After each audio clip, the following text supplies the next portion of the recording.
I'd like to welcome everybody here today. As Amy said, it's always great, when we get together, when we can be together to have more of an opportunity to share. But I think having that little opportunity this morning in the chat room to discuss perhaps some league things and get to know each other a little bit better and just share some ideas. So that was a little bit of an opportunity to do that. But as Amy said too, having these events in Zoom allows us to sit in the comfort of our own home.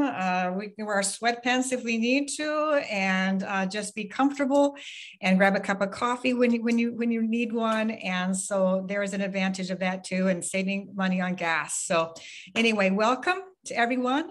My name is Therese Grant, and I'm the president of the League of Women Voters of Iowa. And so it's my pleasure to have you here and today with us. And I just want to give a big, huge thank you to Amy Campbell, who did, and she and Craig, who did a lot of the work in setting up their issues briefing for today, getting the agenda ready for us and having lots to share, and also inviting our very special guests later on today for the panel. Later on today, we're going to be hearing from Senator Carrie Koelker, Representative Brent Siegrist, Senator Jackie Smith, and Representative Lindsay James. So I think we're all looking forward to hearing what they have to say about the upcoming legislative sessions. So again, thank you, Amy, for all the work that you have done. I'm going to just talk a little bit. I do not have a huge formal speech prepared for today. I'm just going to be sharing some things that the League is working on and perhaps ways that all of you can get involved. I think that there is no more important time to be a League member. Let me just read you this statement that I think all of you are aware of. The League of Women Voters is proud to be nonpartisan, neither supporting nor opposing candidates or political parties, but always working on vital issues of concern to members and the public. And this day and age, that is so very important, that nonpartisan place that we're in. And, but it's not easy, as we all know, being in the middle ground today, especially when everything has become so incredibly divisive.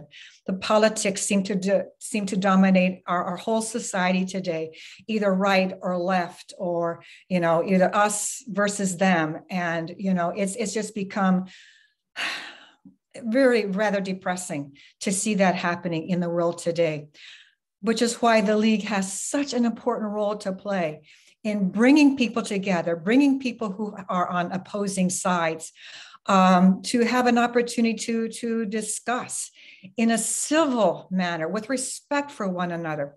I know I saw that in some of the candidate forums that were held here locally, where we had our city and school board forums, where people who didn't necessarily agree on everything, but as questions were asked, they could see where they had some common ground. And the League provides this time and a space to do that in a space where they can respect one another and have a civil discourse. So again, and unfortunately, there aren't many places where that happens in today's world. So thanks to all of you who are doing that, who are playing that important role for the League of Women Voters today. And we just have to keep on doing it as much and whenever we can. So thanks to all of you. And so I want to talk a little bit today, again, about some of the things that the League is doing. We're going to be here today focusing on our legislative priorities for 2022. But before we talk about 2022, I kind of want to, comment a little bit about what happened in 2021. And that has to do with, of course, the restrictions on voting. And that's something that we experienced in this past election. It wasn't perhaps, quite as egregious, but still, I think some of the biggest problems that we faced were the issues of absentee voting. it was a very big problem, and there's, in fact, because there was such a short amount of time, by the time the auditors sent out the absentee ballots, and then a very small time to send them back in before November 2nd, because they had to arrive. I mean, that created a lot of problems and frustration for folks in Iowa. Not having access to satellite voting stations like they used to do, and a variety of other things too. And city and school board elections, even though they were well attended this year, going forward, our elections are going to have a lot more people involved, and we're going to have a lot more frustration. So that's why the league early on decided that, we're going to do something about this. We're not going to just let these laws just stand without, doing some action, which is why the league decided, our task force decided, that we should circulate petitions to have folks in Iowa sign to say, we don't agree with Senate File 413, Senate File 568. And we've been circulating those petitions since about August, and we will continue to do so. In fact, I think there's probably no more better time than now to talk to your friends, neighbors, and family members and encourage them to, let's do something about these laws. In fact, I was just scrolling through Facebook about a week or so ago, and I noticed a person that I know was complaining about voting this year in Iowa. And so I contacted her and I said, hey, the League of Women Voters has petitions that were opposing the restrictions. Would you like to sign it? And she said, oh, yes, send it to me, and I'll have my husband sign it as well. So I did. So again, I think now that we've had the experience of an election, and going forward, it's not going to get any better. So I think this is a perfect time to encourage people, and that's not just league members, but all Iowans, to make their voice heard. And another thing we can do too is talk to our representatives, our senators and representatives, before the 2022 session and during, and let them know that we are not happy with these restrictions. We need to make some changes to make it easier for Iowans to vote, not harder. This did not help, these restrictions, and we need to make our voice heard. So that's something I'm going to ask you all to do. Make your voice heard, sign the petition, and talk to your legislators. Okay. All right. But going forward, here today, we're going to be talking about our legislative priorities for 2022. And if you take a look at them, you'll notice that there aren't a lot of new changes going forward. Now, we were able to get rid of the redistricting issue. We can all form a sigh of relief that we do have redistricting in place, and we'll be talking about that in a little bit. But our legislative priorities for 2022 are categorized. We have broad categories. So we have promoting access to voting, demanding government accountability, transparency, rethinking our approach to criminal justice and ensuring equality for all. We have Iowa's natural resources and environment, improving the health and safety of Iowans, and building Iowa's workforce. And so these are broad categories with, of course, some items in between, more specific things. And what I'm going to ask you all to do today and going forward is to take a look at those issues and ask yourself, what am I passionate about? What are some of my interests? What do I want to be involved in this year? Because what we're going to do is what we did last year. And that is, we're going to form task forces, and we're going to ask people to pick one of those broad categories or specific items and join a task force and work on that. We had some task forces last year that were across the state of Iowa, because now we have Zoom. We can gather together and talk about these issues and think about how we can educate our representatives about these issues and advocate for or against bills that deal with these things. So again, I'm going to ask you today and going forward to think about what would you like to do? Where would you like to be and what would you like to be part of going forward? And we'll be asking you your interest and how you can help.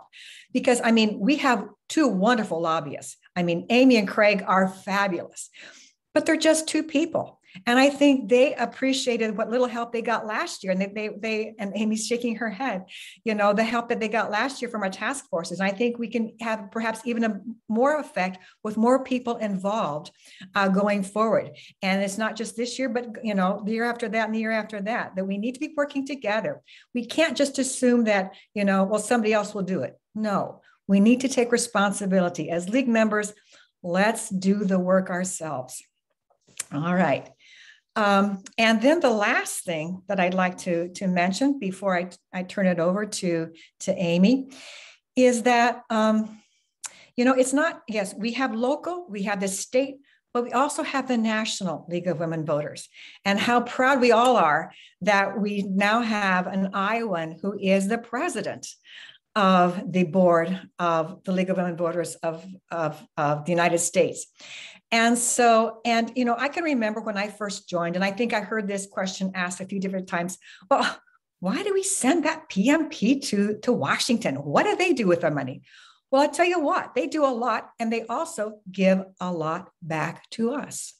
Since I've been president, I think it's close to $20,000 that has been given back to the state league in form of grants and money for us to just use for what we're doing. And so, I think it's important to support the things that they're doing as well. And something that we'll be working on in the next several months is promoting and educating folks on the Freedom to Vote Act, as well as the John Lewis Voting Rights Advancement Act. And what we need to do is, of course, to educate ourselves. Well, what are these? What do they mean? What will they mean for us here in Iowa?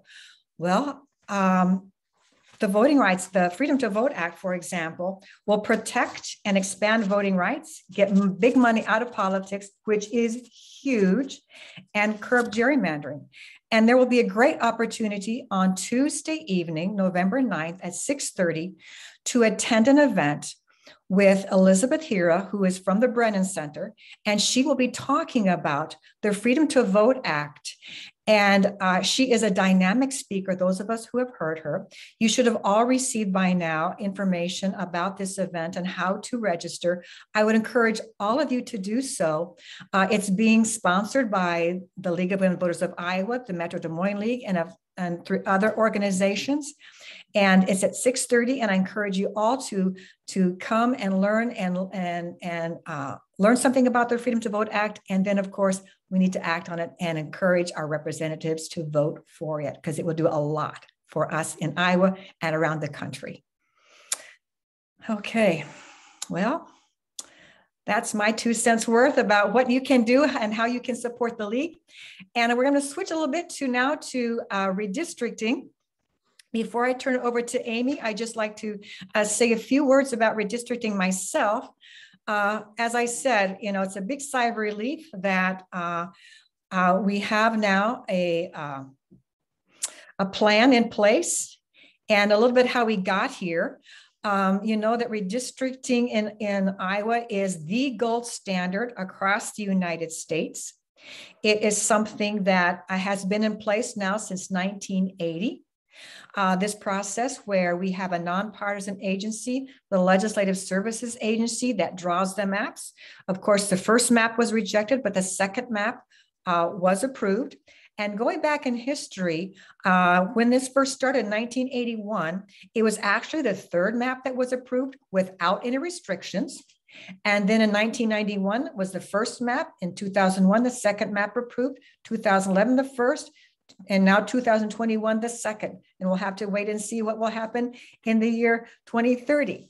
But anyway, we have now redistricting maps, and we're going to, now I'm going to turn this over to Amy to let us know, okay, now that we have them, what's next, Amy? It's all yours.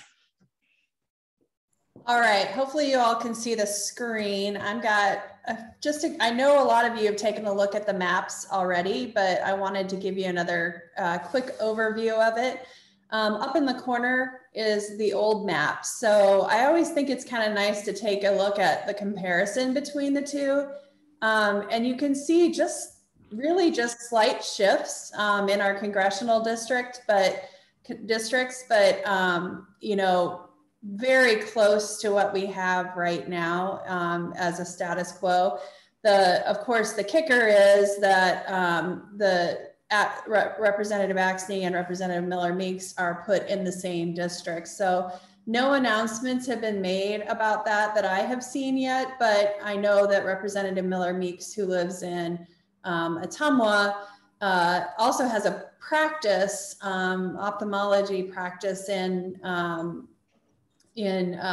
Burlington. So there's some speculation she could move into that district.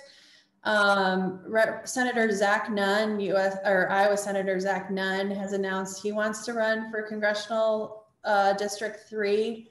And I have not seen him backing off that. So there's some just general uncertainty right now about what that means in that district. But obviously it was all close to unanimously passed. Those that did not support it were put into districts that with their colleagues, and I'm assuming there's no real easy way to address the redistricting in those areas. So, you know, those were the basic no votes, but not no on the process, just no on their own individual situation with that. So I know a lot of us had heartburn over when we went to that second map, over concerns that there may be a push to do a third map, but obviously this was done well in advance of the December 1st, well in advance, a whole month in advance of the December 1st deadline that the Supreme Court gave the legislature, and the governor signed it into law November 4th. So everything's moving forward, and you're already starting to hear a ton of announcements over people that are retiring or announcing to move into a different district. So they have until February 1st, I believe, to get that move taken place. Before I go into the House and the Senate redistricting, I just wanted to show you what Illinois did. I think it's adopted, but when I first saw this map, I kind of joked that it looked like Chicago was throwing up on St. Louis because of that skinny little piece in there. But you can see that states, Republican or Democrat, that don't have a process like Iowa end up with weird districts. I think their net total was one increased Democratic district in their redistricting. So we can see what happens with our neighbors, whether Texas was probably too big of a map for me to put in here, but I just wanted to show you that before I moved on. When you look at the population deviation, I don't know how you get any closer than this. I mean, if you have an ideal population there of 797,592, and you look at over the district numbers, all being in the 500 or 600s, that range, the deviation is 29 people. And those districts are pretty compact, as you saw before. They were, you know, I won't go into the math of it all because it's pretty complex, and I'm really concerned that all of our redistricting people probably aren't going to make it for a 5th redistricting. A lot of those have done 3 and 4 redistricting processes, and I'm sure there'll be some retirements. But I know the computer does a lot of it, but we have some brilliant people at the LSA, that Legislative Services Agencies, that were able to really do this, and then go to a second plan to address the concerns on some of those deviations, and still come up with a map that meets all of the requirements. And as you see in the Iowa Senate and Iowa House, those deviations a little bit more, but you know, they kept the majority, like of counties whole, which was one piece. It's harder to do that in the House, obviously, but 3/4 of them are whole in the Senate. Pretty compact in size when you look at that, and still less than 1% of deviation in there. So you can see the population ranges. So Iowans were really well served by the process that it went through. And it's really good in such a hyper-partisan environment that we now can say things like this still hold up. these nonpartisan, dare I call it good government things that are able to withstand all of those pressures. So I think that's good news for all of us. When you look at the Iowa Senate, that's the old map. These are the new. You can kind of start to see some of where the population shifting is happening. And really, if you look at some of the old districts, there were some weird looking old districts too. And now they're a little bit more, some of them are a little more compact. But you can see the matchups that are in there. 20 senators were paired up. And of course, this was not a consideration in the development of the map. And, you know, almost like any redistricting year, those that are in the majority end up with more paired just because there's simply more of them. And some people live pretty close together. So we're already hearing, you know, announcements. Senator Bolcom announced he's going to retire, even though he's not in a district with somebody else. He wants new blood. You know, Senator Mathis, Senator Nunn, Senator Carlin have all announced that they're running for either Congress or, in Carlin's case, against Senator Grassley. So you have 5 matchups that are Republican versus Republican, 2 that are Democrat versus Democrat, and 3 that are a mix. The unfortunate one, well, I mean, there's a lot of unfortunate ones if you look at this, but one of the unfortunate ones is Senator Kinney is a Democrat from over in the Johnson County area, and Senator Don Driscoll, a new senator, are really good friends.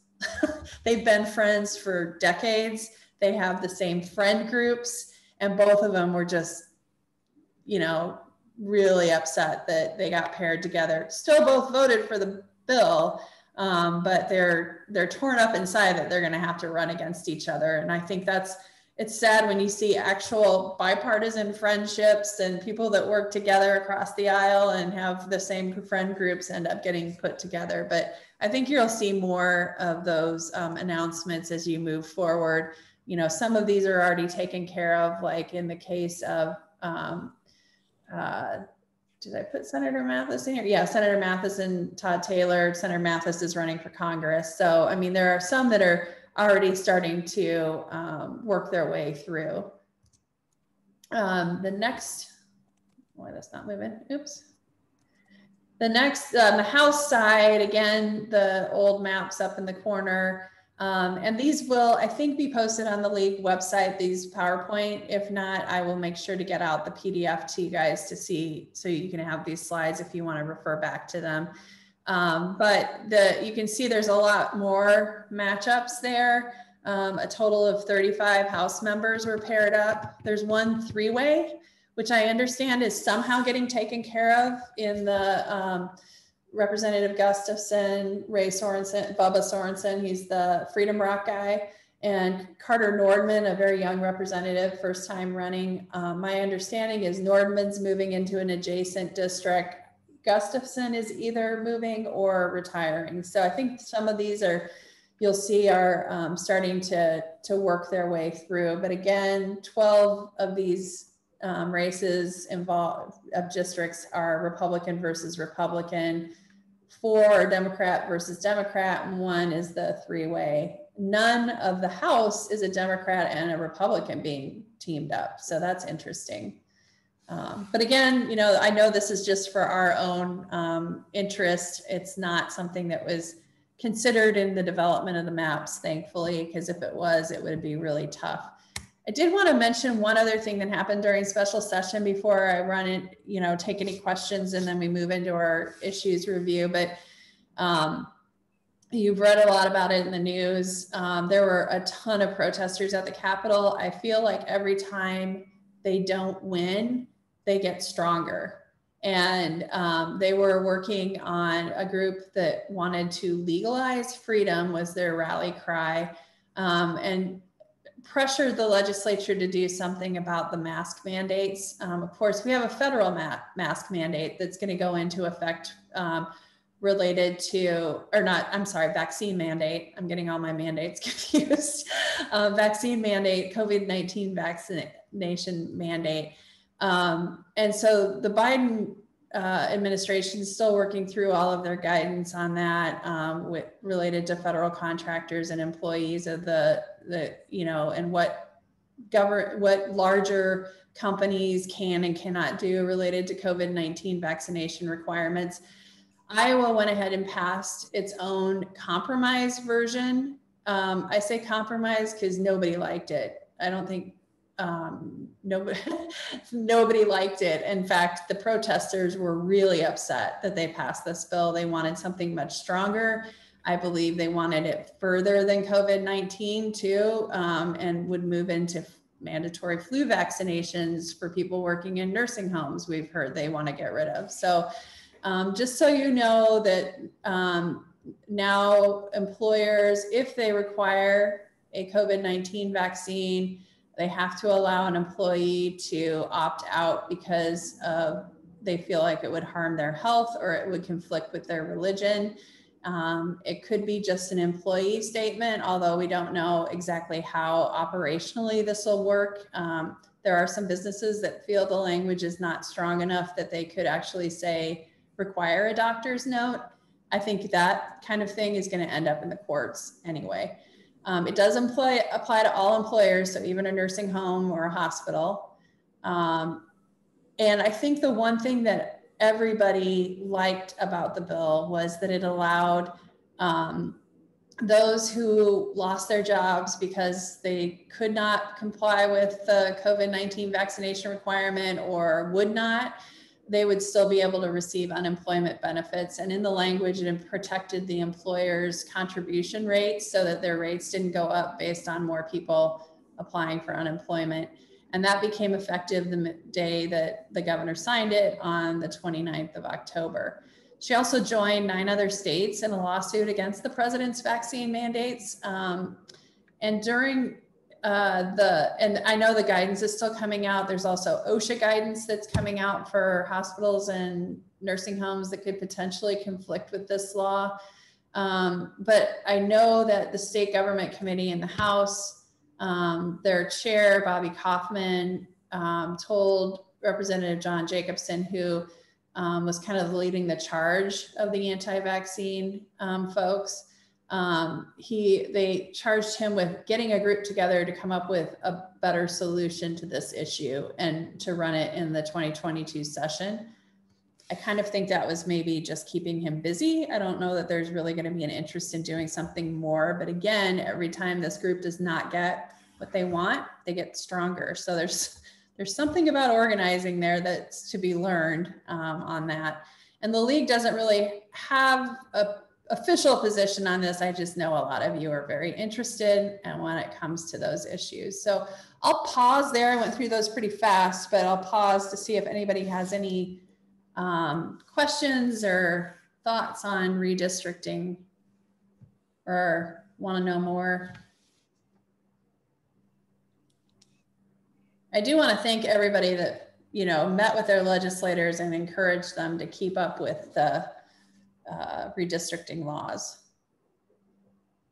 Any question? I have a question. Oh, yeah. Sorry. Hi.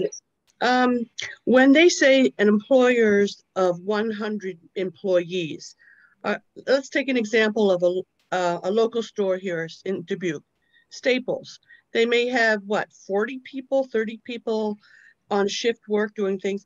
Or are they counting Staples like across the state or the nation, counting 100 people? Because I'm sure there are thousands of workers. So at what level are they taking the count of 100, which is an arbitrary number? It's the corporate employment. So it would be Home Depot Incorporated. So it would be their entire workforce. Oh, okay. I don't know how it would apply to, I guess it would probably apply differently to franchisees. I don't know enough about that. But if you had I don't know how it would work like with a McDonald's that might have a franchise. I don't know enough about those laws, but I think it's however whatever you put in your tax filing status, it's that number of employees. I am assuming it includes its full-time employees, although I'm not certain about that either. Some of you that know more about the business side of things might know the answer to that. If Craig were on, he'd probably know. Thank you. Yep. Anything more on redistricting, or? Nancy's got one. Nancy Porter. I do. Thank you. I just wanted to comment that our Mary Masher representative from Johnson County is also retiring. And I'm sure there will be, there will be other people announcing. But we're thinking about the League of Women Voters and how we need to approach the world and the state. This is a perfect opportunity. If you haven't written letters to the editor, or if you feel uncomfortable about it, this would be a great way to praise the legislature and give them a pat on the back for keeping our gold standard of redistricting alive and well, and being able to work it out through the second map, kind of stating it easily, but sending a letter to the editor. And of course, it only can be your name, not League of Women Voters, unless Therese writes it. But it's still worth doing. That's all. Great. Sorry to hear about Mary Masher, but I know that there are a lot of people that have been around for a while that are tired and ready for a different stage in their lives right now. And I understand it. You fight for a long time and it's tough. We do have one question we'll ask legislators if we have time about how some of the things that are going on in school boards and with the anger that's coming out all over the place, that there's a real concern that people aren't going to want to run for office. I know that people had a tough time finding people to run in some of these special election districts. And that's worrisome, especially when you talk about school board as one of those places people get their feet wet first. I wouldn't want to be on school board right now. One of mine actually had a death threat. Fortunately, our chair at the time was a Polk County assistant attorney, so they were able to deal with that. But it was, you just don't think of those things when you have these volunteer positions. Amy, could you put the slide up where it showed how they matched up for the which one? Congressional or House?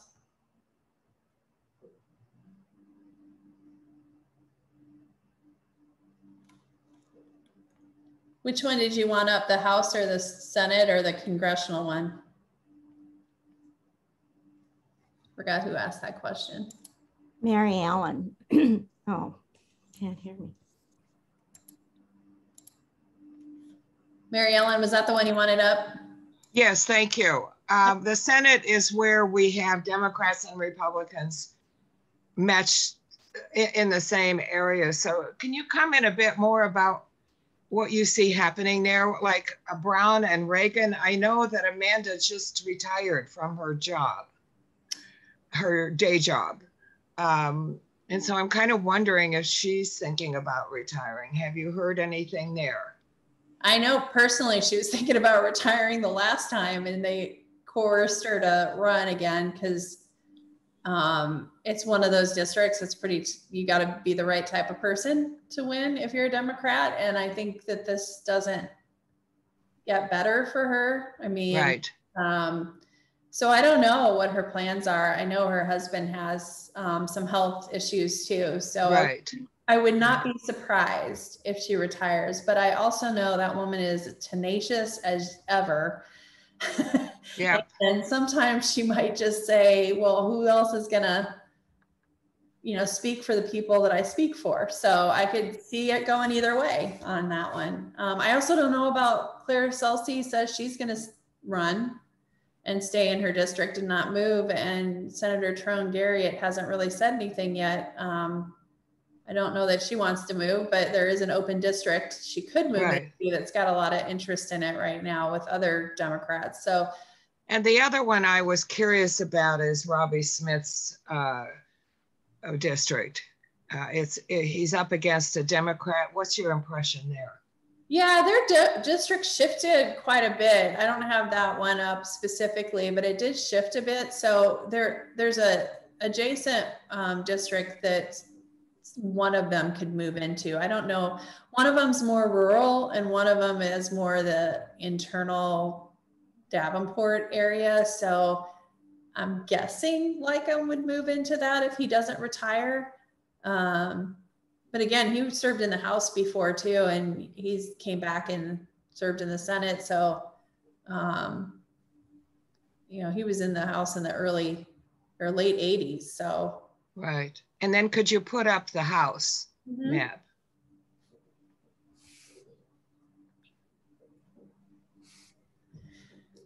Yep, and so you see like there's a couple of things that are getting resolved. I don't know what's going to happen over in Ankeny with Bushlow and Gobble. I was curious about Jacobson and Siegrist. Yeah, well, Jacobson announced he was going to run for Senate in Senator Costello's district. Okay. And then, but realized that Senator Costello's district isn't up this year. I don't know what he's going to do. Branken Height over in the Ottumwa area, or not Ottumwa, Oskaloosa area, they, no, maybe that is Ottumwa. No, it's Oskaloosa. I get my O towns mixed up. Sorry. And so Sandy Solomon says she's running for Senate. Is that an open? Yes. For a Republican? Yes. Okay. So who will be her Democrat opponent? Do we know? Don't know yet. Those will be announced in March. I mean, you'll start to hear some of them, but they'll have to file in March. Those senators can move into their adjacent districts or become the incumbents. And some of them can avoid running again next year if certain conditions are met. So they have till February 1st to make that decision. And the last one I wanted to know your impression about was Winkler and Kurth. Yeah, I haven't. Because Winkler's been there a long time. Yeah, I have not heard anything about that either. Okay, thank you. Mm-hmm. I do have a sheet I'm doing it for my own internal tracking that I would happily send out to all of you that just has a kind of asterisk each one as they're retiring or announcing and running for another office, but it shows you who they're at with. And so I keep updating that as I get it. So I'll see about getting that out to everyone. Amy, in the chat, Mary Chapman would like you to show the congressional map again, please. Okay. There we go. Thanks for watching the chat. I can't see it when I've got my screen up. I'm not sure if Mary has a question that she'd like to ask about it, but. Yes, I guess I would like your observations. I think if you had the discussion regarding Cindy and Cindy and Miller Meeks, they're going to have to, go against each other. So what do you think Cindy will do? Is she? I haven't heard. I mean, I've heard a lot of people speculating she might run for governor, but, I'm sure President Biden's approval ratings might have a factor in that too. I don't know. I have not heard anything from them of whether she will run again or not.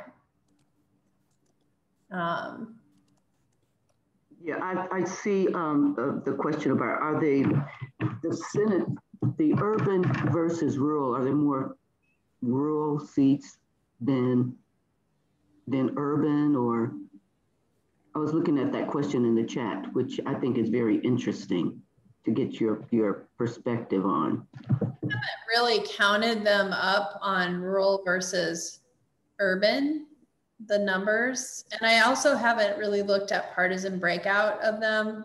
I figure the parties will put that together and I'll grab it from each one of them and take a look at it. But obviously, I mean, try to see if I can get over to the, oops, wrong way. I mean, when you look at the Senate numbers, I mean, you still are got a lot of, I think the question is the suburban. I mean, if you looked at the last, there's been a couple articles written about how Democrats did really well in the suburban areas. Then now this last midterm, they kind of lost the suburban areas. So what will happen in the next year with the suburb? I think your battlegrounds are in the suburbs. So as you can see, that's where a lot of the growth happened, was in those suburban districts. It's kind of hard to tell because just looking at the map, you don't really know where those commuter towns are and how you would define rural or urban. But I mean, you're I think, this is Mary Ellen. I think the interesting thing in this Senate map is you can really see the population shift leaving rural areas when you look at the size of some of these Senate districts. I mean, that's reflecting that population shift pretty clearly to me. Yeah, just a quick count as I'm looking around just in the big urban areas. I mean, I counted 21 Senate districts, and it would be more if you add in like Dallas and Jasper and Warren. I mean, the question is how you get those, you know, commuter counties that come in. But we're, you know, I don't know what to compare that to. That's a good question. I'll keep my eye out for anybody analyzing that stuff. But you didn't see what people feared, which was some kind of weird pinwheel or something where you have like the center in an urban area and then not like almost like a flower going out into the rural areas. So you don't see any of that kind of silliness, I guess, with the maps. There was some discussion about that Senate district here in Dallas Polk that kind of goes around the urban area. But if you looked at it how it was before, Jake Chapman, who lives in Adel, hooked up over top of Johnston and Urbandale and went and picked up Polk City and went almost to Ankeny. So it was already kind of a weird district. This is just sort of it has to happen if you want to keep the cities together and the count, you know, and that's one of the directive is trying to keep as many of the municipalities whole as possible. So that's why you end up seeing some of those kind of weird situations where it kind of wraps around. You have that in Cedar County or in Lynn County too, where that district kind of goes around the urban districts. Mary Ellen, for the last time on this map, I just wanted to mention, if people are interested, December 4th, which is a Saturday, the Des Moines League is going to have Dennis Goldford from Drake University talk with us. This is our kind of annual holiday event. We're not meeting in person, unfortunately, like we usually do, but at 10 o'clock that Saturday morning on the 4th, Dennis is going to speak to us, and I expect he will do a deeper dive into these maps, especially the more urban ones, and probably will discuss that variation between rural and urban more. So if anyone's interested in a deeper dive, Dennis is always very informative. Just check out our website. We'll be putting that link out. It will be by Zoom. Thanks, that sounds interesting. Hopefully others can join. I have a quick question about, in one of these maps, 1 and 2 were reversed. I guess, what is the significance of District 1 and District 2. I think it was a congressional, yes. Yeah, I don't know. I remember them explaining the numbering, and I can't remember what the answer was because I thought, oh, that's kind of wonky. But somehow the computer does the numbering by a certain way. So I'm not sure why they started with 1, 2, 3. I know the numbers matter when you get to like the House and the Senate because they try to keep even people that are in even numbered districts and even numbered districts. They try to do that match up too. But I can't remember what the reason was on the congressional side.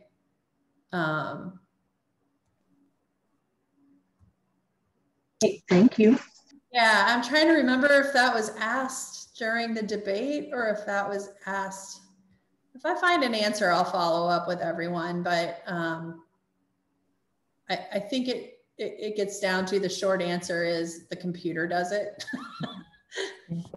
Well, Amy, it's I think it's time to unfortunately end this discussion. It's been a great one, but perhaps it's time to talk about our issues. Yes, so let me go forward. We're going to talk about the issues now, but before I go into our issues, I just wanted to level set a few things so people know what's ahead next session.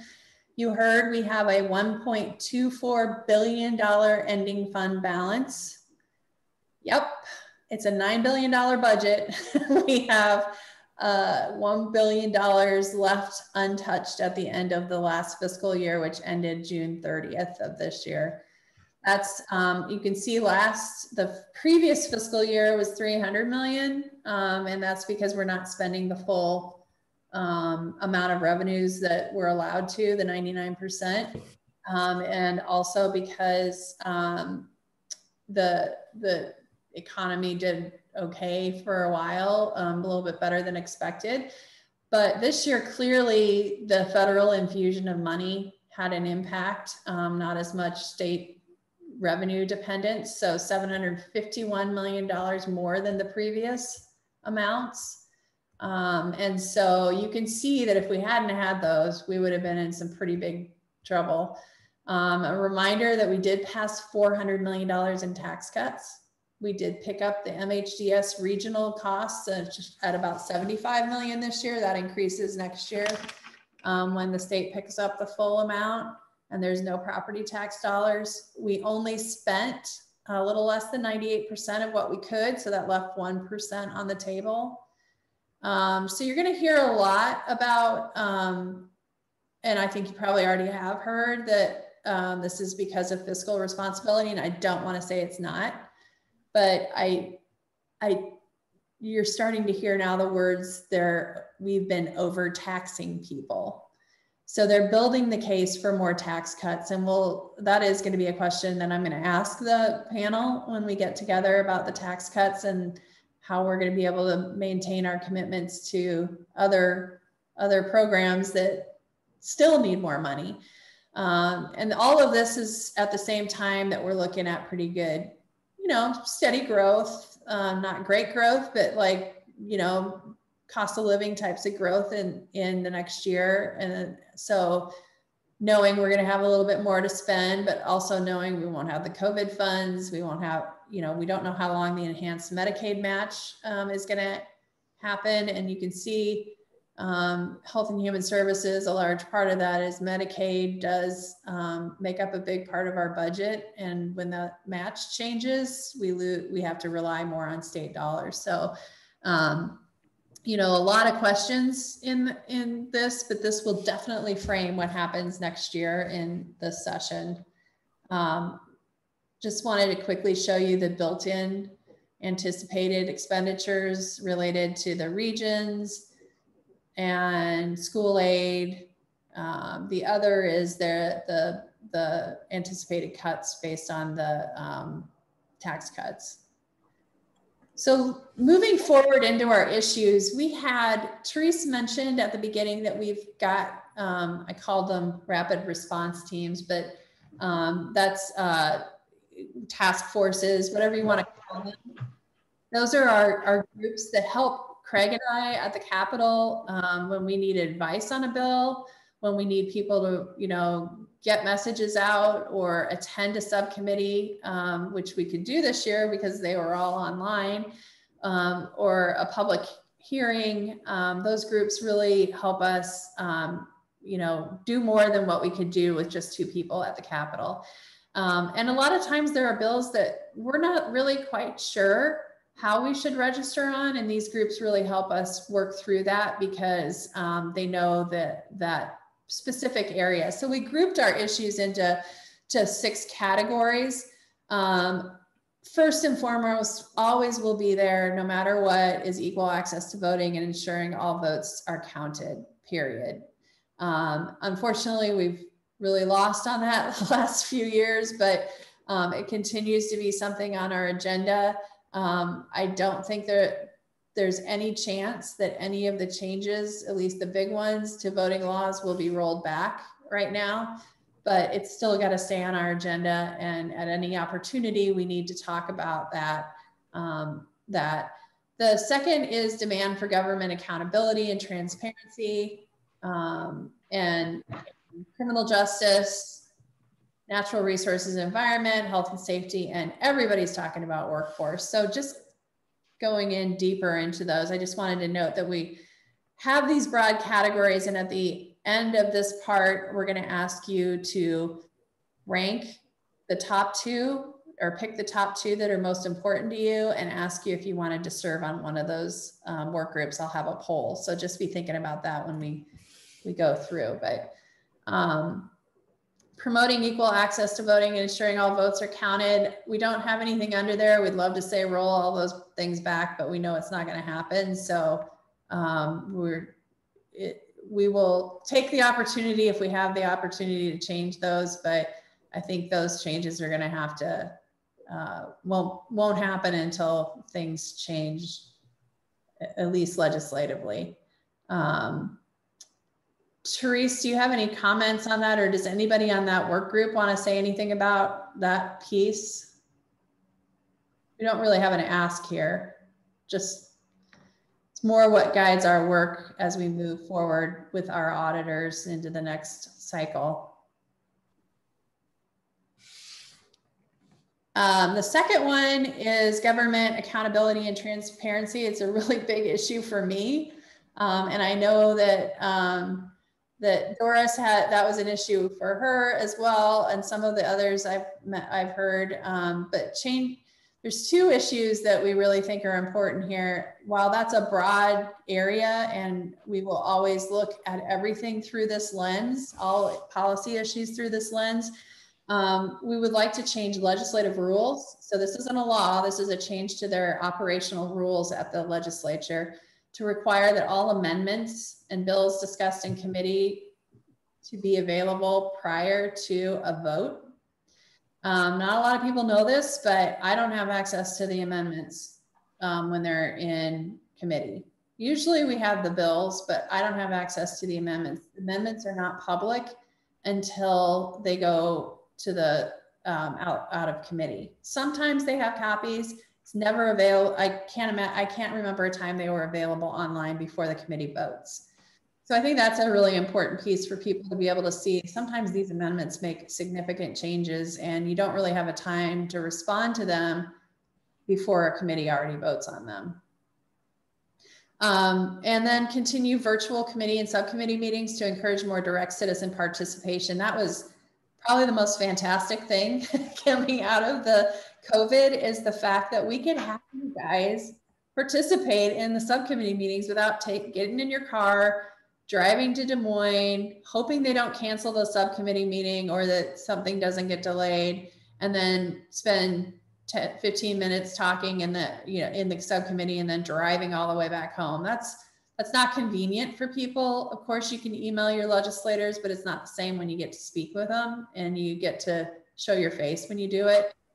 Those committee meetings and those subcommittee meetings were well attended. There were some on the education side that there were over 100 people involved, including some students. So I think they got concerning elements worked out with the Zoom bombers that were there doing inappropriate things. But, I think for the most part, legislators did like it. They did have a little bit more control, but I don't know if they're going to continue it. And so that is one of the suggestions that we had. Any questions on that one before we move on? Amy, this is Karen Person. And I do just want to say that, there is a Sunshine in Government Day that's celebrated every year. And I think that it might be a good idea if we were to have, this goes back to the second bullet, I guess, to try to really make everyone aware of the importance in Sunshine in Government. Can you hear me? Yes, I can. I just screwed up my stuff. I'm listening, sorry. I could hear you. I could see your ear getting closer to the screen, and I thought maybe you couldn't. But I do think Sunshine in Government is so important. And it is, I think it really becomes just awful that legislators are having everything done behind sort of closed doors in caucus right now. And especially with the limitations for many people who don't want to go up to the Capitol because of COVID, it's really just sad that there's not more openness. So anything you can do along that line is, I think, really important. And anything our local leagues can do to support that Sunshine in Government, I think is really important. Yeah, I think this is more value that we have as league. And I think the more we keep pressing on it locally too, to really encourage them to continue those virtual meetings, especially the subcommittee participation piece, I think is important, but also just being able to watch a committee meeting and the discussion that happens is important for people. And that's not been available before, and so I think we'll ask that question of our panel. I don't think anybody knows the answer to that yet. Thanks, Karen. Well, we'll go on to, speaking of Karen, and some of those of you that are more involved in the criminal justice and ensuring equality for all, we have a actually this work group, task force, whatever you want to call it, has been, was sort of the model for why we've created the other ones. We have had a subcommittee working on these issues for a long time, for as long as I've been your lobbyist. And it has been super helpful because these people are the experts in this area. And so that's kind of why we modeled that after them. But there is 3 asks under this. There's obviously way more with gun policy and all of the other things that they're involved in. But our top 3 this year is ensuring equal treatment under the law, regardless of race, racial mixture, ethnicity, religion, disability, gender, or sexual orientation. And then amending a continued effort to amend the Constitution to restore voting rights to those with past felony convictions. I would add with no requirement that they, pay all fees and fines before, no if attached to that. And so that's been the holdup in the Senate. And then opposing the death penalty, have not heard anyone really seriously talking about that. Cost is the biggest impact thing there. But we do have that still listed. I don't think there's any, I shouldn't say that. I don't have anything to knock on wood on, but I was about to say it. I don't think there's anything more they can do on guns to make it more liberalizing gun law. But I could stand corrected. But so those are the main priorities under this area. Does anybody else want to talk about anything on that it's on that work group? Amy, Doris, I understand that there's some problems with the border parole right now. They're not happy with them. Is that, are we seeing an increase in population? Have you heard anything at all? And I'm getting this pretty straight. So Border Patrol, they're not happy with the Border Patrol not paroling people. So there's an increased population, or? I'm asking if there's an increase in the population, but I have heard that there is some dislike within the, I have to be careful where I go here because this is coming pretty straight, that they're not happy with what's going on with the Border Patrol. And evidently it's who's sitting on the Border Patrol and they're not really doing what they need to be doing. Are you hearing anything?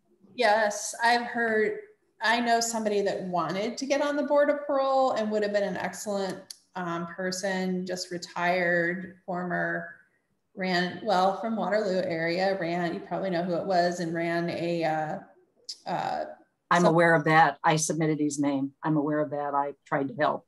So I think there was a lot of politics in who was chosen for the Border Patrol. And I've heard a lot of people criticizing the appointments and the time it took to get the appointments done. Yeah.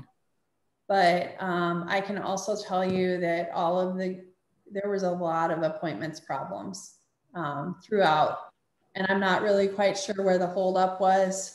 But a lot of, I work with another council who didn't have a legal majority that's required by the federal law on their board for almost a year. So, because they were waiting for approval of appointments. So I don't know where the holdup was, but I've heard a lot of criticism this summer of it. I haven't heard any recently since the appointees were made. Well, my comment. A whole lot of overpopulation problems, and I don't know if that's staffing or structural. My understanding is if there is, I don't see much going on here, Amy. I really don't. I don't think they're going to accomplish a whole lot. Amy? I think there is going to be, under that first piece, if you extend that out, I think there is going to be some attacks on the LGBTQ plus community that people are going to need to watch, either under healthcare or in fairness with access to bathrooms, locker rooms, all of that. I think there's going to be another push for those types of bills. Okay. Amy, yeah. Can you hear me? Yep. I show up as Jean because Jean was kind enough to share the link with me when I managed to lose it. So thank you, Jean. Since I'm chair of the committee, I just thought I would say that it looks as if the low-hanging fruit maybe for us this session is some effort on commutation of life sentences without parole.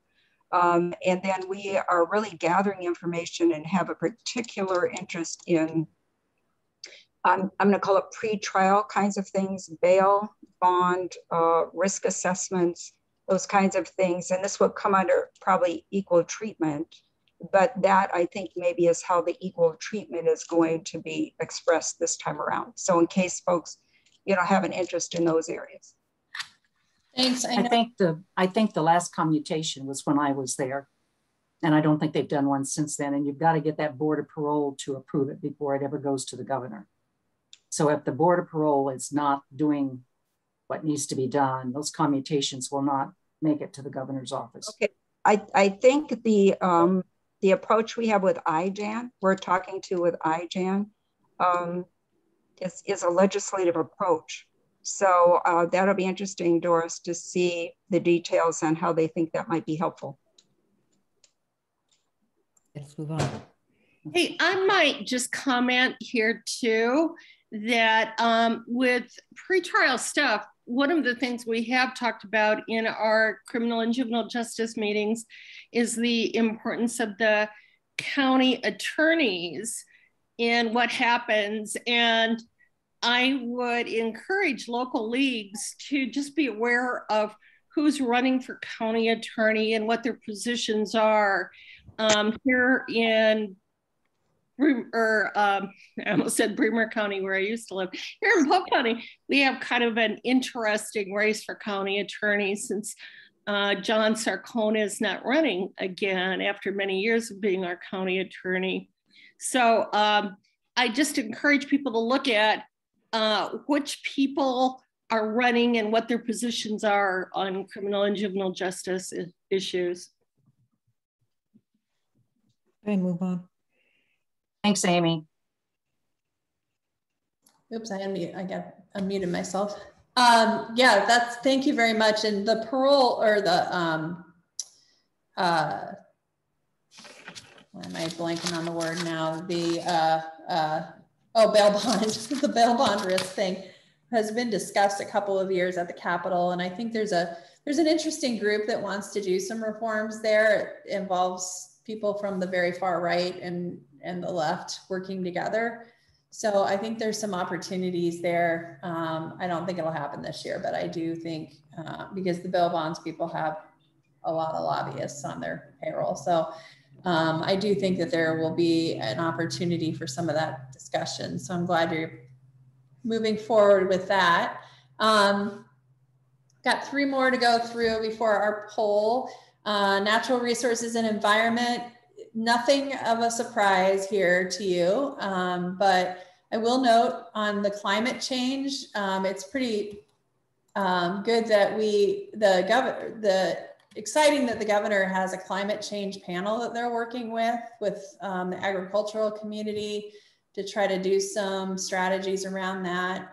We will continue to push for funding of REAP and the maintenance of our bottle redemption law, but also building upon that. And we've had some great discussions with Linda and some of our work group around this with Senator Ken Rosenboom, who's really trying to find a path that meets all of the objectives while not trashing our bottle bill.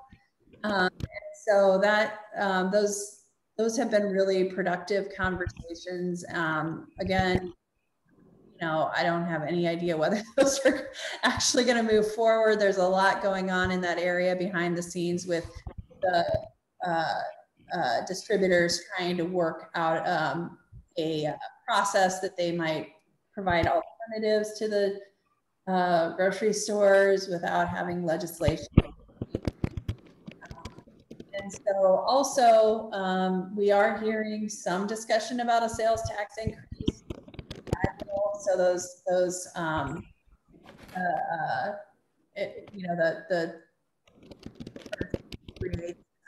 going to that. I don't think they're going to go to a full penny increase, but I don't, maybe because some of those legislators live on border communities, like the feedback. If everybody could go ahead and mute themselves. I can't see who's not muted. Sounds like somebody's typing and not calling anybody out. But also, so I think that there will be some discussion around that in the big tax bill that Senator Dawson from Council Bluffs is putting together. His concern is he doesn't want to go over in sales tax over what Nebraska has, and a full penny would do that. So, but there is serious discussion about that piece. Any other thoughts on those that anybody wants to add to that? I do, if no one else has their hand up. Go for it, Linda.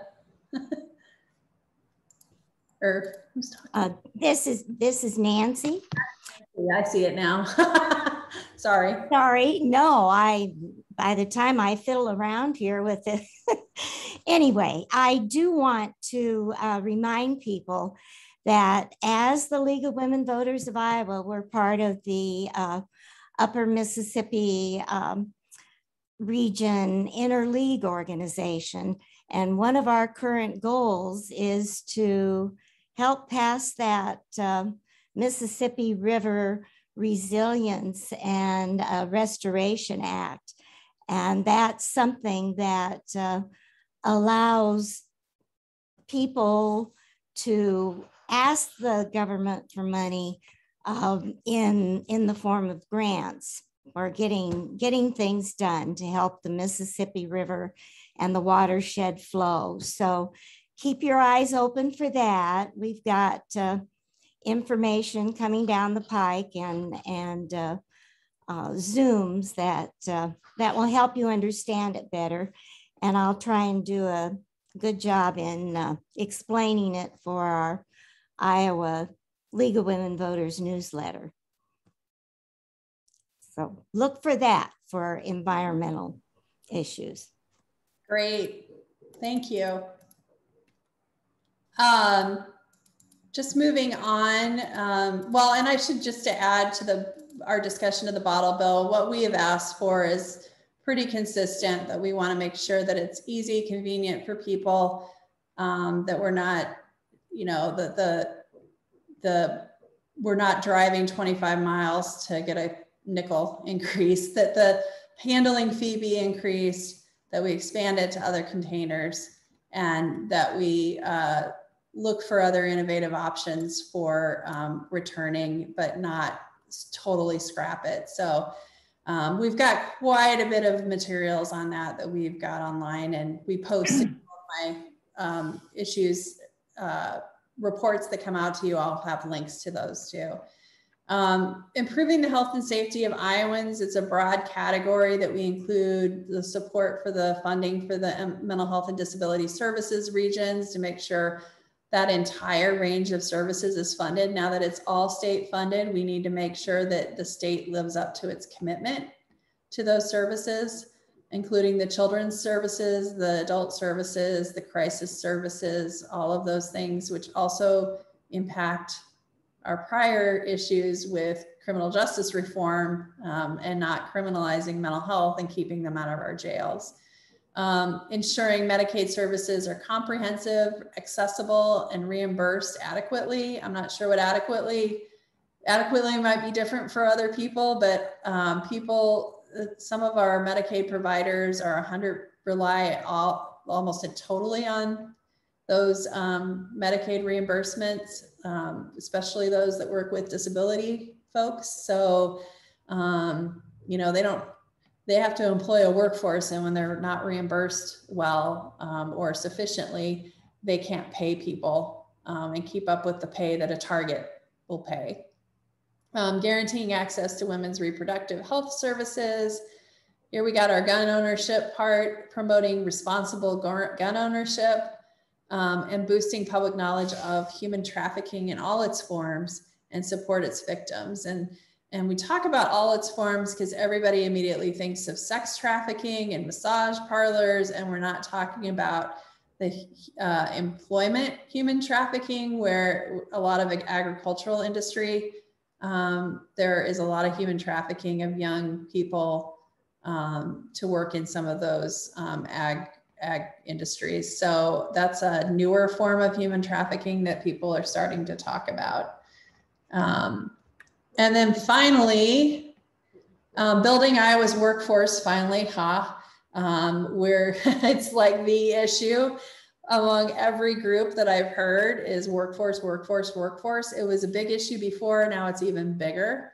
The legislature did a lot for childcare this last year, and I think that you're going to look at more if other proposals are available to talk about expanded access to childcare, but also making sure that we have people that can provide that childcare. They have a workforce issue themselves, so it's both a workforce issue that they can't recruit people to provide the childcare, as well as you can't go to your job unless you have childcare. So it's multifaceted there. Adopting policies and fund programs that welcome refugees and immigrants to Iowa, because we need to grow Iowa if we're going to grow our workforce base. And then funding all levels of public education including adequate computer technology and affordable internet connectivity, opposing vouchers, and for private and homeschool education, which is one thing that didn't happen last year when they did the school reforms. And then requiring public and private employers to adopt fair chance hiring practices. So a lot of you know that as the ban the box discussion, where somebody would not be asked if they have a past felony conviction on the application, so that at least they can get to the interview process to explain that. And I think there's a lot of good solid data on how that really does help and how a lot of people will get employed after that. And so I don't know if anybody else wants to talk about any of those issues before we move on. Sorry, I got it.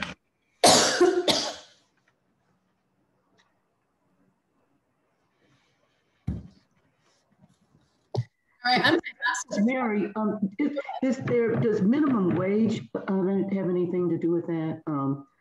You know, because of, you know, in the low end of employment, the minimum wage is really low. And so is there anything we can add there to do something about the minimum wage for entry-level workers? Therese, do you want to talk about that, or somebody else on the board? It's something we can certainly consider adding to that, Mary, and thank you for that suggestion. Thank you. I know a lot of people talk about a living wage, for sure.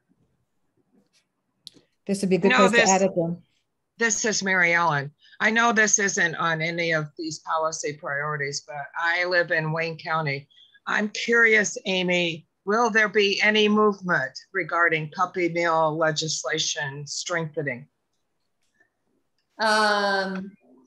I would guess, given what's been going on, there will be a discussion of it. It's amazing. You think that that would just get done, and then you have you have people on both sides of those, like the I don't want to call them legitimate dog breeders, but the good actors get concerned that you're going to interfere with their work too. So I don't know, but I would think there's at least going to be a discussion. That might be a good question to ask our panel. Amy, we have maybe one final question in the chat from Linda Schreiber. Do you think that Iowa could pass a red flag law this session? This legislation has been adopted in 19 states. It allows relatives to notify law enforcement officials that a family member or partner is suffering a mental health crisis and allows for the temporary removal of firearms from the home.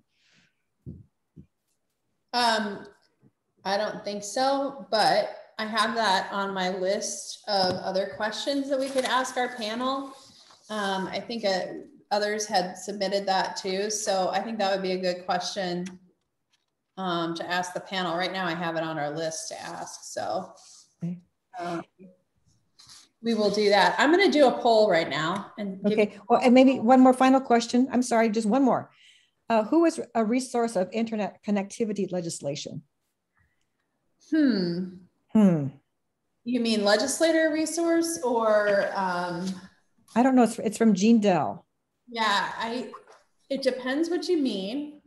But I know the insurance commissioner has done a lot of, or not insurance commissioner, the utilities board has done a lot of work on that. They have a consumer advocate there. That went through the Information Technology Committee and Commerce. So depending on what type of resource or what you're talking about in terms of that, it would be somebody serving on one of those committees. Okay. All right. Very good. Thank you. I'm going to do a quick poll here for you all, and then I'm going to give you 10 minutes or a few minutes to go to the bathroom, get more water, since I had a tickle in my throat too. And then we'll join with our legislative panel, some of whom I think are already starting to join in. So let me see if I can get my poll to, maybe I have to stop sharing my screen to do that. Let's see if I can do my poll now. I'm learning here. Okay, you're gonna have 2 questions. What are your top 2 priorities? It'll let you choose more than one, or 2, but don't just choose 2. And then if you're willing to work on one of them, and hopefully this poll will tell me the name of the people that say they're going to. So I'll give you a few minutes to do that.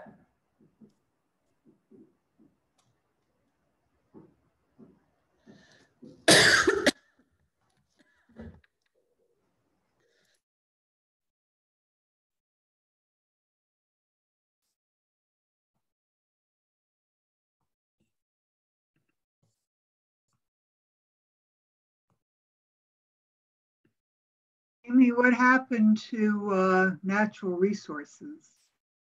Yeah. Oh no, did that? Oh, dang it. Oops. Sorry. Perhaps those who are interested in natural resources could put that in the chat. Yeah. And we can note those who are interested in that, in natural resources, that they would just put that in the chat rather than the poll. Yeah. And that makes sense.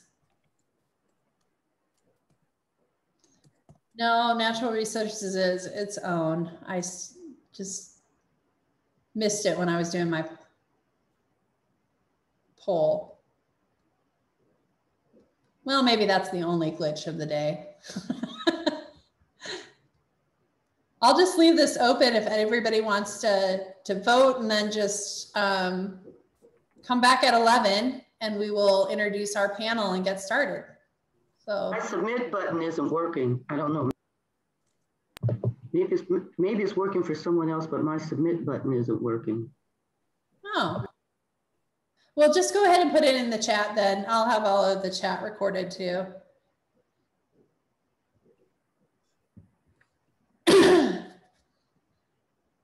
Mine worked fine, Amy.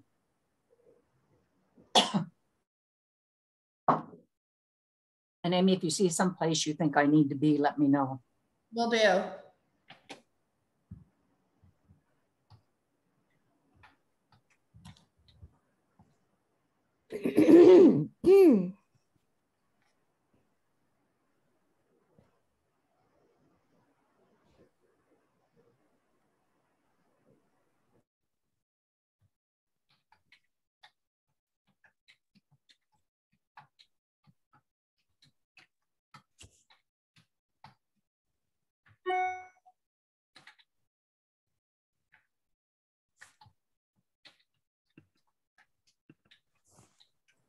Yes, alternatively, if you just want to go ahead and put it in there, you're in there, even if you already voted. I'm going to close it here in another 30 seconds, so you can do it either way.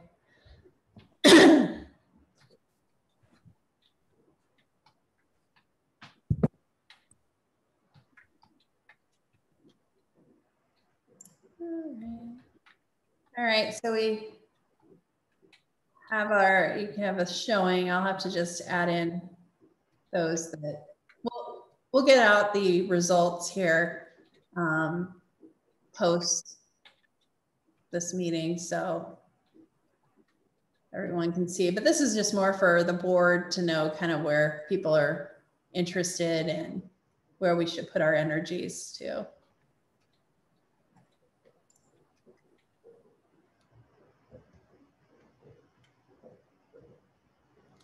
All right, everybody take a drink of water or get more coffee or go to the bathroom. We'll be back in 5 minutes with our legislative panel.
Well, we're getting close to 11 o'clock and I see we have 3 of our panelists on. Before I had mentioned that perhaps my only glitch was going to be the poll, and then I realized I set this up as a Zoom meeting, not a webinar. So I can't have your panelists all up together in one screen. That was my fault, I apologize. You'd think by now, after this all, I would know how to use Zoom, but stupid mistakes. But so I would encourage all of you to set up your, when you go up to view in the corner of your state corner, you might want to hit speaker so that when the panelist speaks, they will be sort of the person on your main screen. That might help, but otherwise my apologies to our panelists that I don't get to highlight you guys all together on this screen, you know, but I really appreciate you all being here. So I'm just gonna do a quick check here now that we're at 11 o'clock. I saw, well, Senator Jackie Smith has been on since the beginning. Are you still here, Senator Smith? I'm here, thank you. Great. And Representative Lindsay James, I saw jumped on. I'm here. Hey, thank you. And Representative Brent Siegrist, I think is on.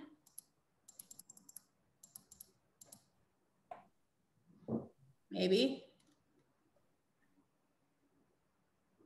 Can you hear us, Brent?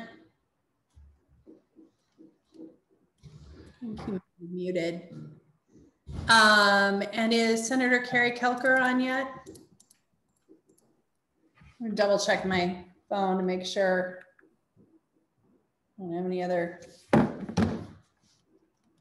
checks here. Double check my email. Okay, well, we'll go ahead and get started. And if I see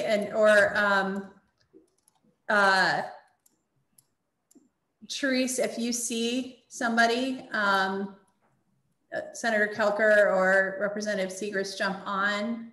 I see Brent Siegrist is on. He's muted, but I see that he has joined us. Okay.